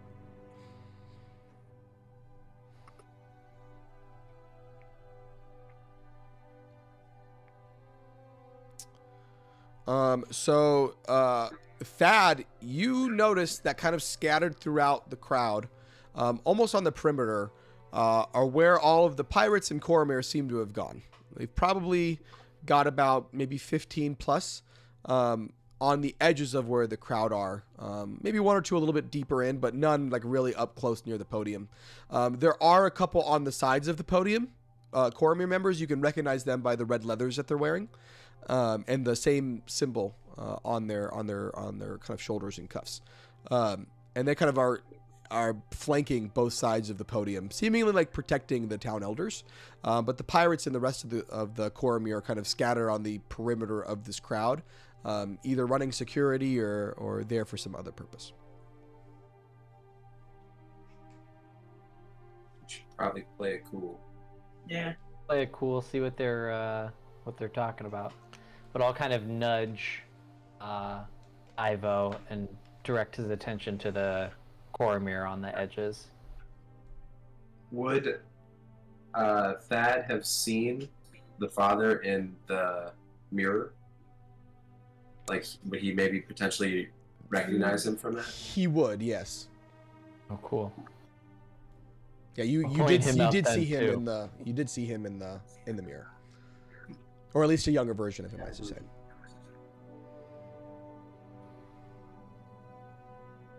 I think, yeah, continue to lay low. Let's see what all of this is about. So you do hear some more members of the crowd kind of shouting. An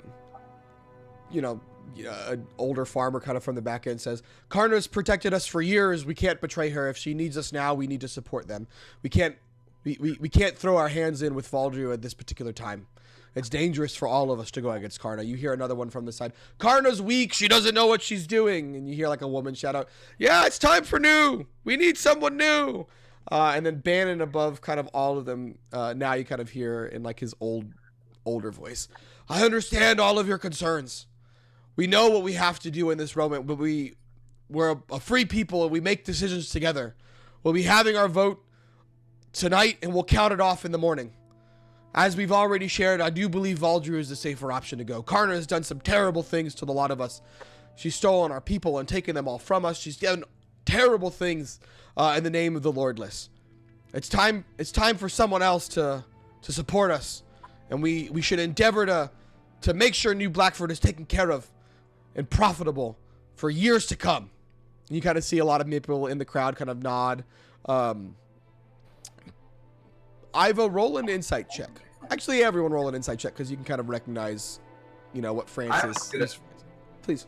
Zunis was going to whisper to Ivo and Thad, if that's the father, aren't his kids captured or kidnapped by Valdrew? Like, why wouldn't he be more concerned about Valdrew than Karna? So Thad, you gotta get a read on Francis. He's not nodding or agreeing, but he does seem kind of resolved. Like somehow in his head a decision has been made. I thought he was the one that gave the speech. I'm sorry. So the person giving the speech is Bannon, who is the mayor. Older man. Good set of hair, is very coiffed. If like Mitt Romney was in D&D, this is him plus a few years. But Francis is behind him. Again, older gentleman, like definitely past his prime in many ways, much frailer. Ivo, he actually looks a lot thinner than even you remember. He used to be like a pretty tough dude. Has gaunt face. Used to have a bit of a gut, and that gut's not there anymore. He's definitely got through some stress in the last few bits. But he's not nodding along in agreement. He just seems kind of resolved, concerned, and seems to agree with Bannon in this moment.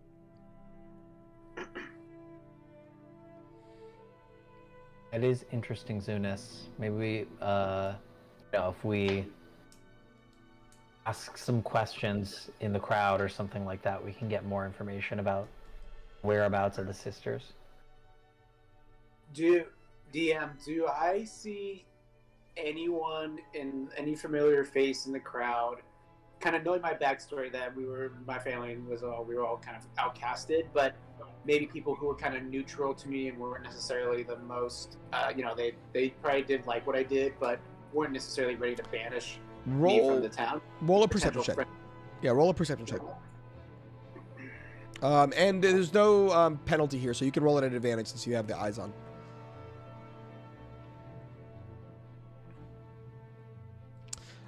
There are several people in the crowd, a few that you think you recognize. It's been quite a while since you've been here, so people's faces changed. But you think you recognize, like, the old neighbor kid that used to live down the street. His name was Guthrie.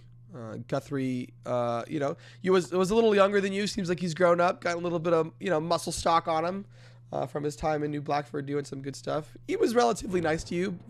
You used to, like, see him every now and then, wave hi, etc. With that roll, you also see that Ervin is in the crowd. Oh, we know Ervin. Oh wow, she made We it. should go talk to her, Thad. Wait. So we see her there. How does she look? Okay. She doesn't look injured recently. She does have some bruising. She does seem to have, been harmed at some point in time. But she doesn't seem as damaged as you saw her last time. And she seems to have kind of a pained look in her face. Not pained, almost like there's some trauma there. And this atmosphere is not helping it. Well, this is very big. This is good to see. So I kind of let Zudis and Thad know this and point out Irvin to them both and kind of say, like, I still want to, like, hang back in the shadows, but if you want to go talk with some people, I think we have a couple here that you should go ask, but I don't want to yet kind of, like, reveal myself to them if you guys want to go talk. Yes. Yeah, I don't want to go talk because I feel like I'm gonna only end up talking about you. Well, don't talk about me then. Let's not mention him at all. We don't. Ivo who? There you go.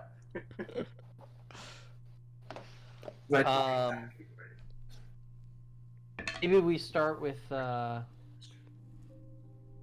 full Guthrie. Eunice, what do you think? Yeah, that seems safe. Since he used to wave high. Maybe we can start with that. We can act as though we know nothing of who he is. We are mere travelers to this town. But yeah, I'll follow your lead. Yeah. Is the crowd still listening? Are they dispersing? They're still listening. They're like full on in this strange dialogue between the town elders and the rest of them. They're clearly trying to decide, who is the better, I guess, leader of the Lordless in this case. Who are they going to kind of put their hats behind? Is it going to be Karna or is it going to be Voldru?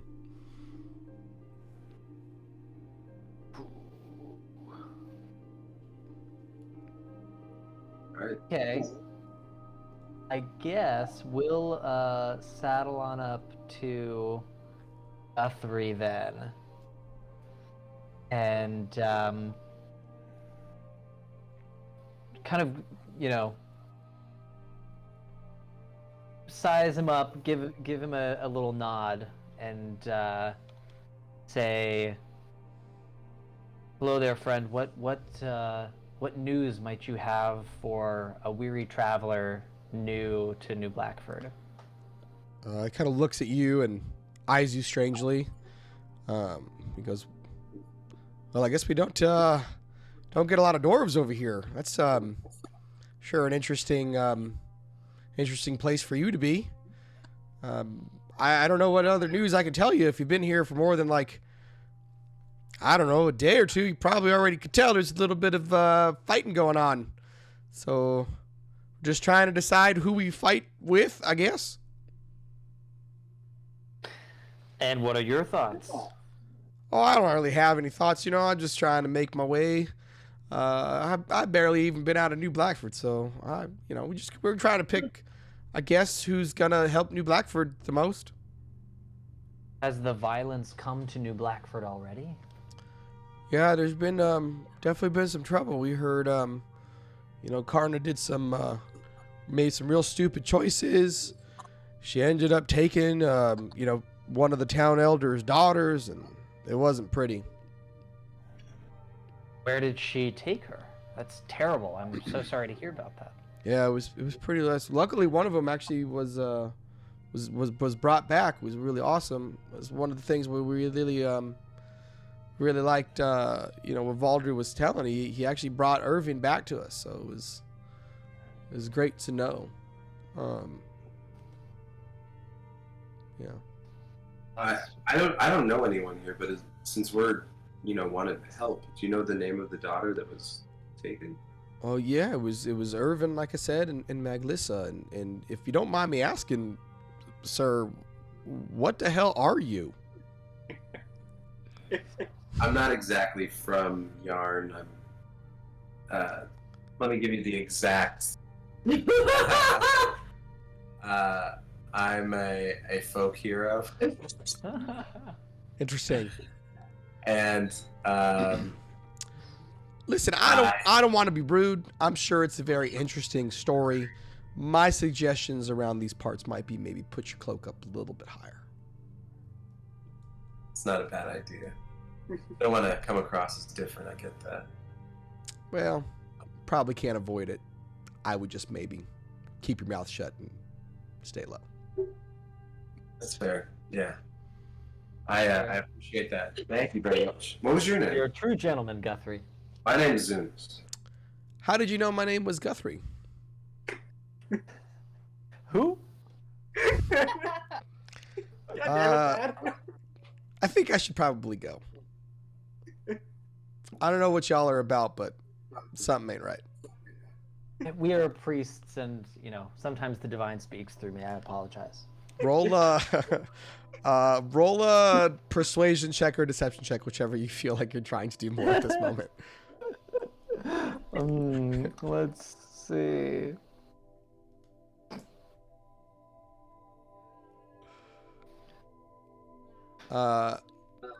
Listen,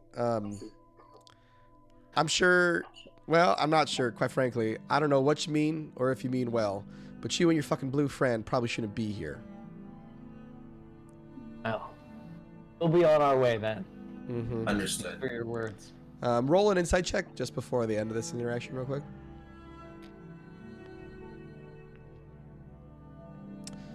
You see his eyes shift kind of to the perimeter line where you remember the pirates in the Coromie were stationed.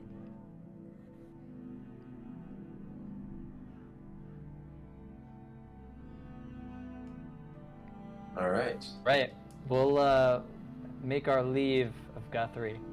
Return to Ivo with this information. So, assuming they give us back, so I was saying that he said that Valdrew gave or brought Irvin back? That's what he said. And he said that Karna kidnapped Irvin and Miglesa. Oh, okay. So he said that. Oh. Interesting. Yeah. Oh, I'm not here. I can't put in my input. Would wait, maybe you guys want to try to go talk with Irvin then? That's what Carter's trying to distract us. Yeah, I don't know. I feel like if we talk to Irvin, shouldn't do it in this town square, because That's it fair. will attract too much attention. The divine spirit of Rowena just spoke through me and pointed out that Karna sent us to Raven's Rock, which may have been throwing us off the scent. Similarly, Valdrew could be trying to deceive New Blackford. Right. That's why I think we should talk. Could go either way. It's one of those where we're just going to be constantly second guessing. I mean, I think that's a good theory, Zunis. Who you can relay that back to Rowena through the divine spirit. I feel like we need to question Irvin, like at some point, to find out more. And I think it's a good call. Don't do it in the square, but maybe after the crowd disperses. Okay. You guys So are- we go back to listening to speeches, I guess? Yeah. Yeah, or we could make our way back to the ship? I don't know. Where exactly is the town square on the map? So on the map, if kind of like, you'll see like a little triangle formation. Let me see. I can mark it actually. I don't know why I'm not just making this easier for all of you. In this kind of like greenish area, this is where you are currently. Okay. So we're not too far from the docks. Just for a point of reference as well, in case it matters, because you would know. This home, kind of on the edge over here, is where you grew up. Oh yeah. edge of town. This home over here, kind of this larger one, is where Meglissa and Francis lived. This giant building is actually like a storage warehouse and facility. And then this kind of larger building here is like the inn tavern space.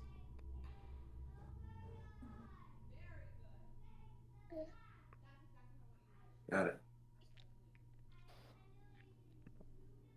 Should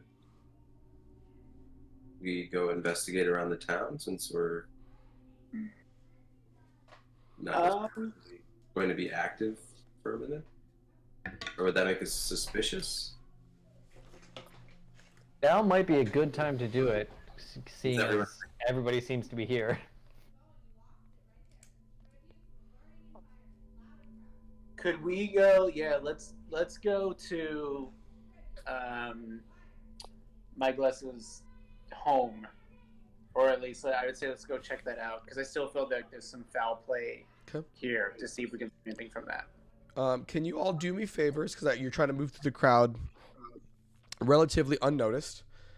I will either allow you to roll a performance check to just kind of blend in or a stealth check. Up to you what you'd rather do.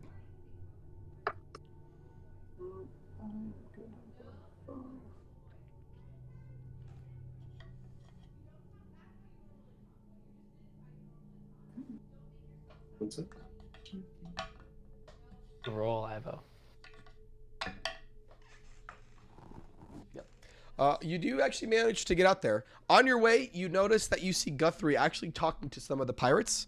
And he's kind of like pointing off in your direction. The pirates don't even seem to give a shit. Like they're laughing at him. Like, who is this dumb fuck? But you do manage to get through the crowd. As you start to kind of make your way in that direction and kind of start to leave the main town square, you notice that now Francis stands up. And he makes his way to the center of the podium, and he starts addressing the crowd. If you start to go any further, you're not going to hear what he says. Do you want to hear what he says, or do you want to go further? We should hear this, I think. Yeah, we should stay. So Francis starts to speak, and he says, "Listen, I know what the mayor has said has much wisdom, and I respect Bannon. He's one of my longest friends. Valdrew's deal is lucrative, and it would mean New Blackford would have much prosperity for many years to come. To be the only trade port on Mirar certainly means that we would have prosperity and wealth. But at what cost? My daughter Irvin has already told you this story that some of these members, and he kind of looks back at the other two town members that are there, is not true. We have to understand that both Karna and Valdrew have their own agenda. I say we continue to pay the Coromir and the rest, and he kind of like flicks at the pirates with a little bit of a disparaging look, for what protection we can hold until whomever survives this fiasco survives. And we do what New Blackford does best. We survive and we stay out of it. My vote is neither. And he sits back down.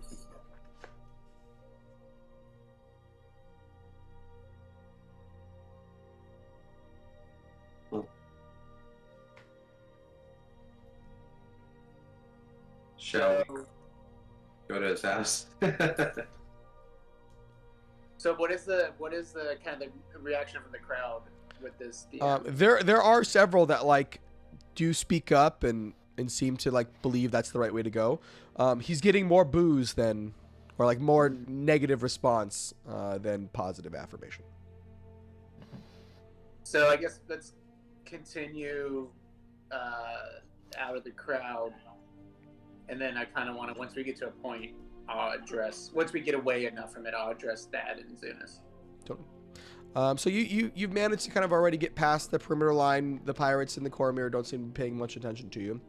And you're now kind of on the main strip. You notice the Blackford Road. And you're, within sight distance of Francis's house, the Enon's house. So I guess I turn to Thad and Zunis and be like, so it sounds, I guess, what does that mean then? And so it sounds like so his daughter is still captive, but he doesn't want to take a stand against either of them? Does that sound like someone who knows where his daughter, or actually maybe it sounds like it's someone who doesn't even know where his daughter is, who's captivated, who's kidnapped his daughter, right? Isn't that kind of what it sounds like if he's not taking a stand against either of them? Yeah, apparently the deal that Valdrew has struck does not involve turning his daughter. One that Bannon's excited about. Right. Yeah, because that's... It is strange that he doesn't seem to be overly concerned. Yeah. For Glesa. Right. And he mostly talked about the financial prosperity, the prospects of it, rather than, his children. Not necessarily. Yeah, we probably should. DM, remind us, what was the vote then that he was talking to of not voting either way? Basically that they shouldn't get involved, and hitch their horse to Valdrew or Karna. The argument basically that's being made in front of the crowd right now is to either accept Valdrew's deal and somehow shun Karna, or to reject Valdrew's deal and stay aligned with Karna. And he's not into either of those. Yeah, his basic thought process seems to be let's just not get involved.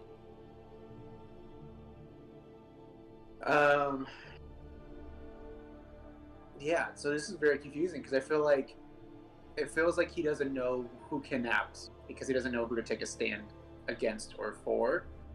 But it sounds like it's maybe I'm starting to think maybe there's less truth to Valdrew kidnapping her. I don't know. Unless you guys think anything or have anything else to note, I think we should go and investigate the house to see if we pick up any clues. I think that makes sense. Seems a little dangerous given your past, but if you're interested, I've got your back. Well, let's just go kind of scope it out and tread lightly. Let's boogie. Let's boogie. That's right. So you do get to the home.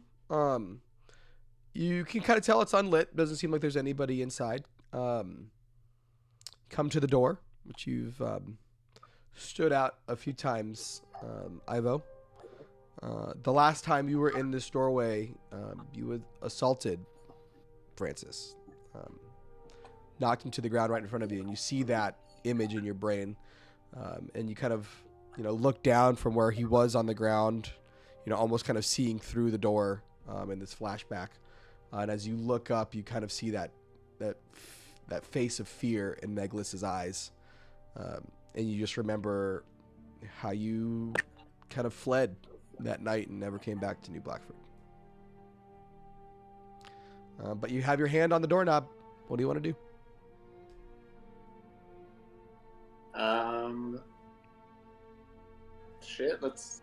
Is it locked? Let's try it. Opens up. New Blackford's relatively a safe place. Town here doesn't typically lock their doors, as you remember, so you open it up. Do Nate or Thad and Zunis, do you both have dark vision? Yes. I believe so, but I will check. You should. You do. Okay. I guess, do either of you, one of you want to stand kind of watch a guard out in front so that if anyone starts coming tries to enter the house, kind of alert us or something like that, or maybe just like start talking with us so we know people are around. I can do that. I guess none of us look normal, but perhaps I look the least unnormal. I'll stand guard. All right. So Zunis, you're with me. Let's roll. Or boogie. Uh, All right. Wait, you said it was unlocked? We're just inside? You're just inside. It's not locked. Holy shit. So you walk in, kind of look around. This is my greatest. Roll a perception check or investigation check if you're actually like picking up things and moving them.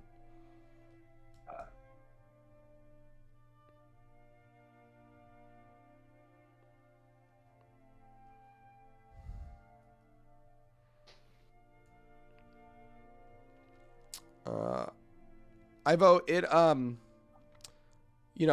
actually for you two, Zunis, you really don't see much in this space. It looks like a pretty typical house, definitely well off. Whoever lives here definitely has a good amount of money, and you do remember that about Francis. He's got a relatively lucrative fishing business, one of the only on Mirar, that he capitalizes on in the river. He takes care of his family well. You can see there's quite a lot of nice decoration, and the candlesticks all seem like they're gilded. Everything really is nicely furnished. Even though it's not quite a mansion, it's a relatively nice house. But it looks pretty standard. Nothing really stands out. You do see stairs along the back wall. Ivo, those stairs lead up to everybody's rooms. You know that Meglissa's is the last one on the right. Is in the front room we're in, is there like any sort of desk or any sort of area that might have like paperwork or letters or anything like that, or is it just kind of like a living room?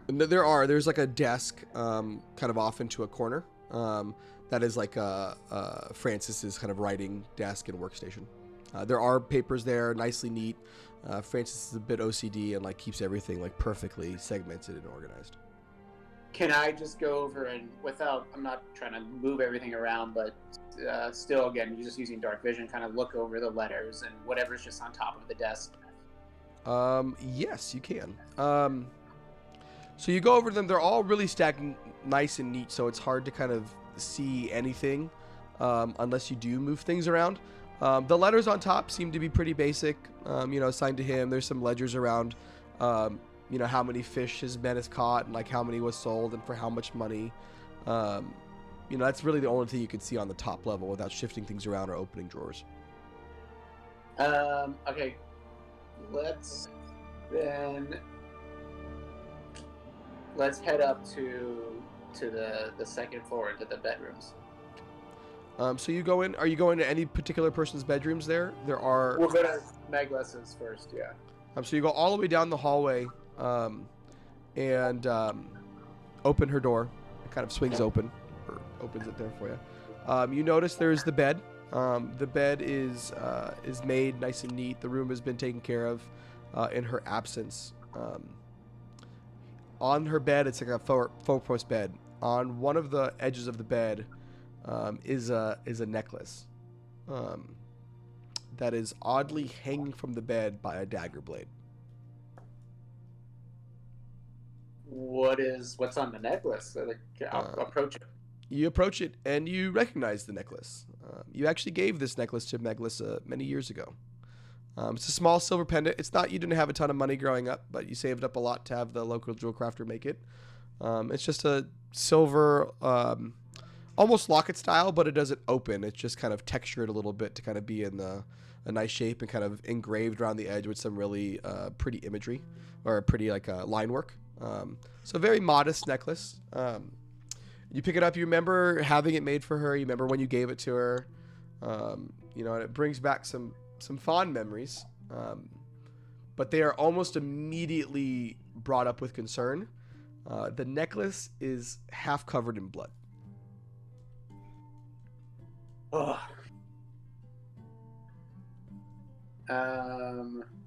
Okay, and this is the only thing that in the room that is that I can, as far as I can see, that's concerning or just stands out or different. Everything else is just a tidy room. Correct.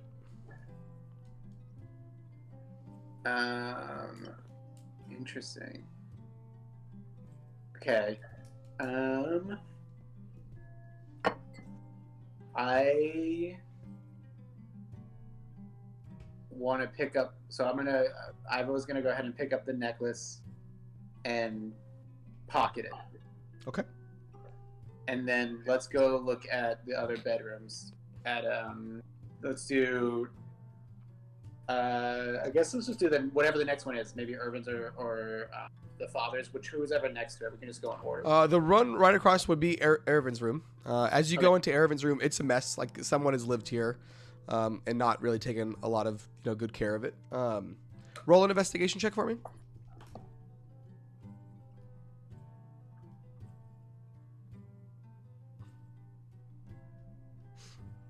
Nothing really seems to jump out at you.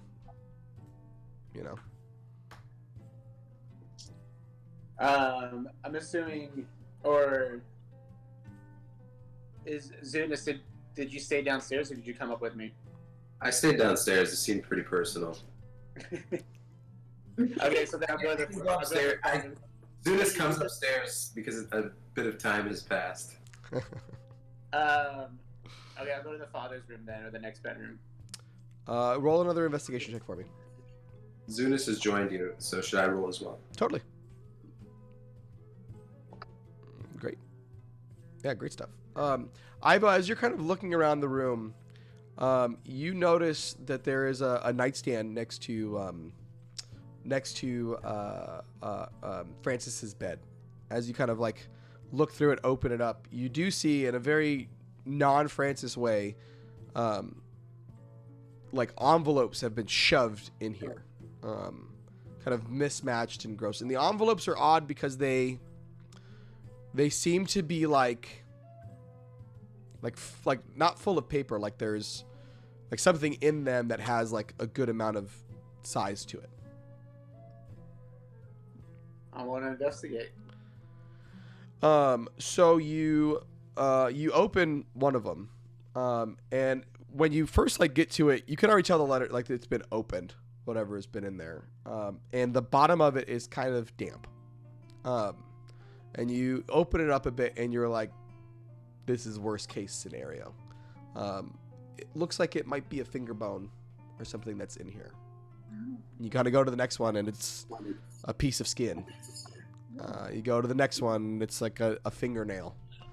And as you kind of like go through this, just like feeling more and more concern, you get to the last one, which is just a letter, but the letter is bloodstained. You notice that part of it kind of like has a tear in it, like it kind of like got pulled down from a knife. In the letter, it just is as addressed at the top to Francis, and it says, "I just wanted to remind you the type of leverage I can get. I would recommend you leave this here as a reminder. I've already made the correct bargain with Bannon. All I need you to do is play your part." And then it's signed with a V. Ooh. Does it... Not that I'm an expert on it, does it look like Baldur's handwriting that I've seen before? It looks almost exactly like the letter in terms of handwriting that you got from Valdru as well. Gotcha. Oh, that I got it. Okay. Alright. Well, make sure Zunis sees this as well. Yeah. Pretty concerned. Okay. So I'll kind of stuff it all back, like trying to put it back like I found it as best as I can. And then nothing else stands out in the room? No. Okay. I guess then if there's... What's up, Zunis? Those were pretty big pieces of the puzzles. Yeah, that makes sense. Check under the pillows. Yeah. I guess let's just head. It seems like this is enough. Let's head back downstairs. And is there any other knowing their house, their home, is there any other part of the house that I feel like they might like? Do they have like a basement or a large like storage area or anything like that, or is it pretty much? There's a shed downstairs, outside that they usually use for like foodstuffs. Okay. Can we get to it from like a back door, or do we go back out the front? There's a back door that leads to it. It's kind of like a backyard and there's a shed. Let's go ahead and go out the back and head just to check out this shed to see if we can open it or not. The shed is locked. There's a chain link or a chain with like a padlock that's holding it shut. Can we see in it at all? Any windows? Nope. I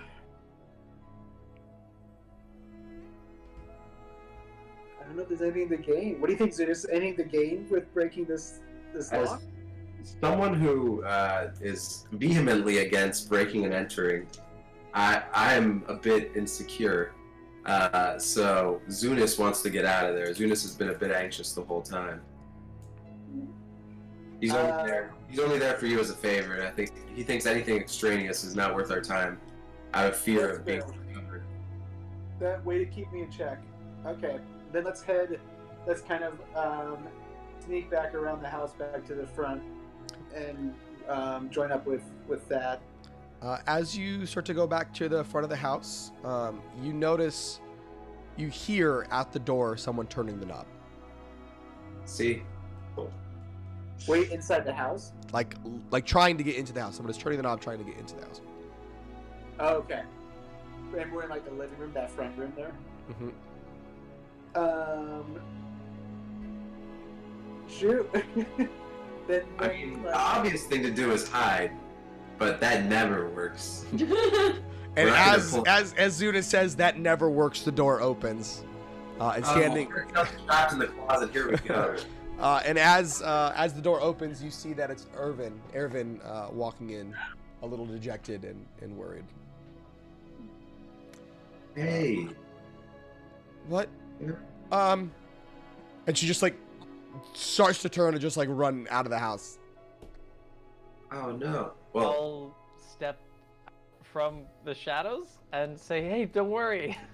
I don't know where I was through all of this. Where do you want to be? We'll let you. Yeah, you didn't say you went upstairs, so I assume you were still downstairs. If you want to like. I was keeping watch out of the front door, so I will assume that I allowed her to enter the home, and now I'm kind of like, when she turns around, I'm right there. I'm like, hey. And she just like freaks out, goes straight into survivor mode, and like grabs a candlestick and just like chucks it at you. She's not particularly a fighter, so like it really doesn't even like hit you, but she tries to run in the other direction and sees that she's trapped in the middle, and just sits on the floor and starts crying. we mean no. I kind of step forward even more, so I'm right in front of her, and I kind of take off whatever whatever had a cloak or anything that I was like to disguise myself, and I say, Irvin, it's okay, it's I don't know if you remember me, but I'm the one who was in love with and still is in love with your sister. I'm here to help, not hurt you. She kind of looks up and she goes, Pa said not to. You shouldn't be here. Pa said that you would just be trouble. He knew that you'd be the reason for all of this. The reason for all of it? You're the reason why he took her.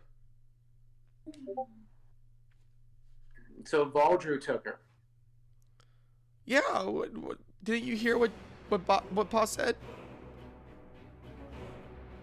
Then Valdrew took you also, and you escaped, or he brought you back? No, he let me go because he said it was gonna be some, I don't know. I don't get involved in these things. Pa said that he only let me go because he could use it as some story element for the mayor to like get the town on this side. Let me also ask you this: do you recognize either of these two? No. Other creatures in the room? Am I supposed to? Whoa. Oh, you guys were right. Don't forget about. Never mind. We're talking about that later. So where is your sister at? Is she up in Raven's Rock? I didn't see her there. But Valdrew said he had her. He took her first, and then he came for me. Okay. Well, I'm so sorry you have to be involved in this, and I'm glad you're safe. And I don't need your apology. This is your fault. You should just go. I know. Listen, I'm gonna go. Paul will get her back. We don't need your help. No, I will get her back. What is your father's plan? How could you ever get her back? I'm not gonna tell you anything. It doesn't seem, as a neutral observer, Irvin, it doesn't seem like your father is doing much. Now, we have an airship, we have soldiers, we could help you. Soldiers aren't going to do anything against the Lordless. We've gone up against the Lordless quite a few times. Ivo can attest. Roll persuasion. Ivo check. has bested them many times. Roll a perception? Persuasion. Persuasion.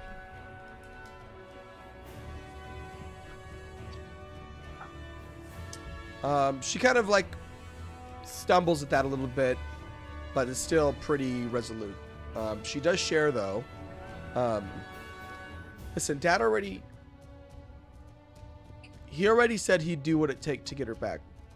As soon as all this nonsense with Karna is over and everything else is done, it won't matter. Why? We were listening to your father speak in the square. It doesn't seem like his plan is to side with Karna. And so, what's your opinion in all of this? Where do you fall, with Valdrew, Karna, or? I don't care. I just want my sister back. Well, it seems like you've got to make some sort of decision, or nothing's going to happen. The persuasion check you had before. That's pushing his luck. She rolled a 1, so here you go. She just lets down her guard and says, "Listen, all of this is just hokum anyway. Bannon, Pa, they've already agreed to side with Valdrew. This is just to give the town some false sense that they actually have control of whatever decision is happening. They've already rigged the vote. Whatever vote's going to happen, they're just going to count it whatever way they wanted to fall with Valdrew anyway. And as soon as that happens, Valdrew will have another place they can hold off at Blackford Crossing, and no one will be able to get in. And then they'll be able to flank Morgul from 2 different sides without them expecting it. So this is already done." Wait, and when does he release your sister? When does he release Maglessa? Basically, as soon as Karna's dead. So he's gonna keep so your dad is okay with her being captive for however long until they take over and kill her? It's the only way she stays alive. No, not if I've been safe with it. And You're just gonna ruin everything. You hear that? Storm out. The last thing that you hear, and you storm out. Well, it was great meeting you. We'll see ourselves out. No. You just leave her there? Okay. Guys, head out. Yeah. As you head out, you actually walk into, kind of head out. Ivo is stopped in front of you, surrounded by about 6 red leather clad members of the Cormier. You notice that the 2 directly in front of him, one is a seemingly half-elf or elven woman with long dark hair, and a kind of long dagger at her hip, what it looks like. And right next to her is a very large blue dragonborn man. And as you kind of pause for a moment, like oh fuck, now they know that we're here. You see that right behind them are Dent, Rowena, and Lilu. Why'd you guys I really thought we were going to get out on our own volition and we wouldn't have to follow them anywhere. And well, it depends on what ship you ended up on. It's up to y'all. I know it's a little bit late for our East Coasters. That's a good stopping point if you'd like to stay there, or we can keep going. I'm fine fine with more, but I thought Jesse had to go. And you have to leave in 5 minutes or 4 minutes, but you all can continue without me if you want as well. No, let's stop there. I like this. Let's stop because I want Jesse on board. So let's stop here. I also am pro Jesse. All right. All right, well, we will end there, everyone. Great session. Always welcome to be back. I'm so thrilled. Now I got to figure out when we can play next with my schedule. We'll get there eventually. But it was awesome. I super missed everybody.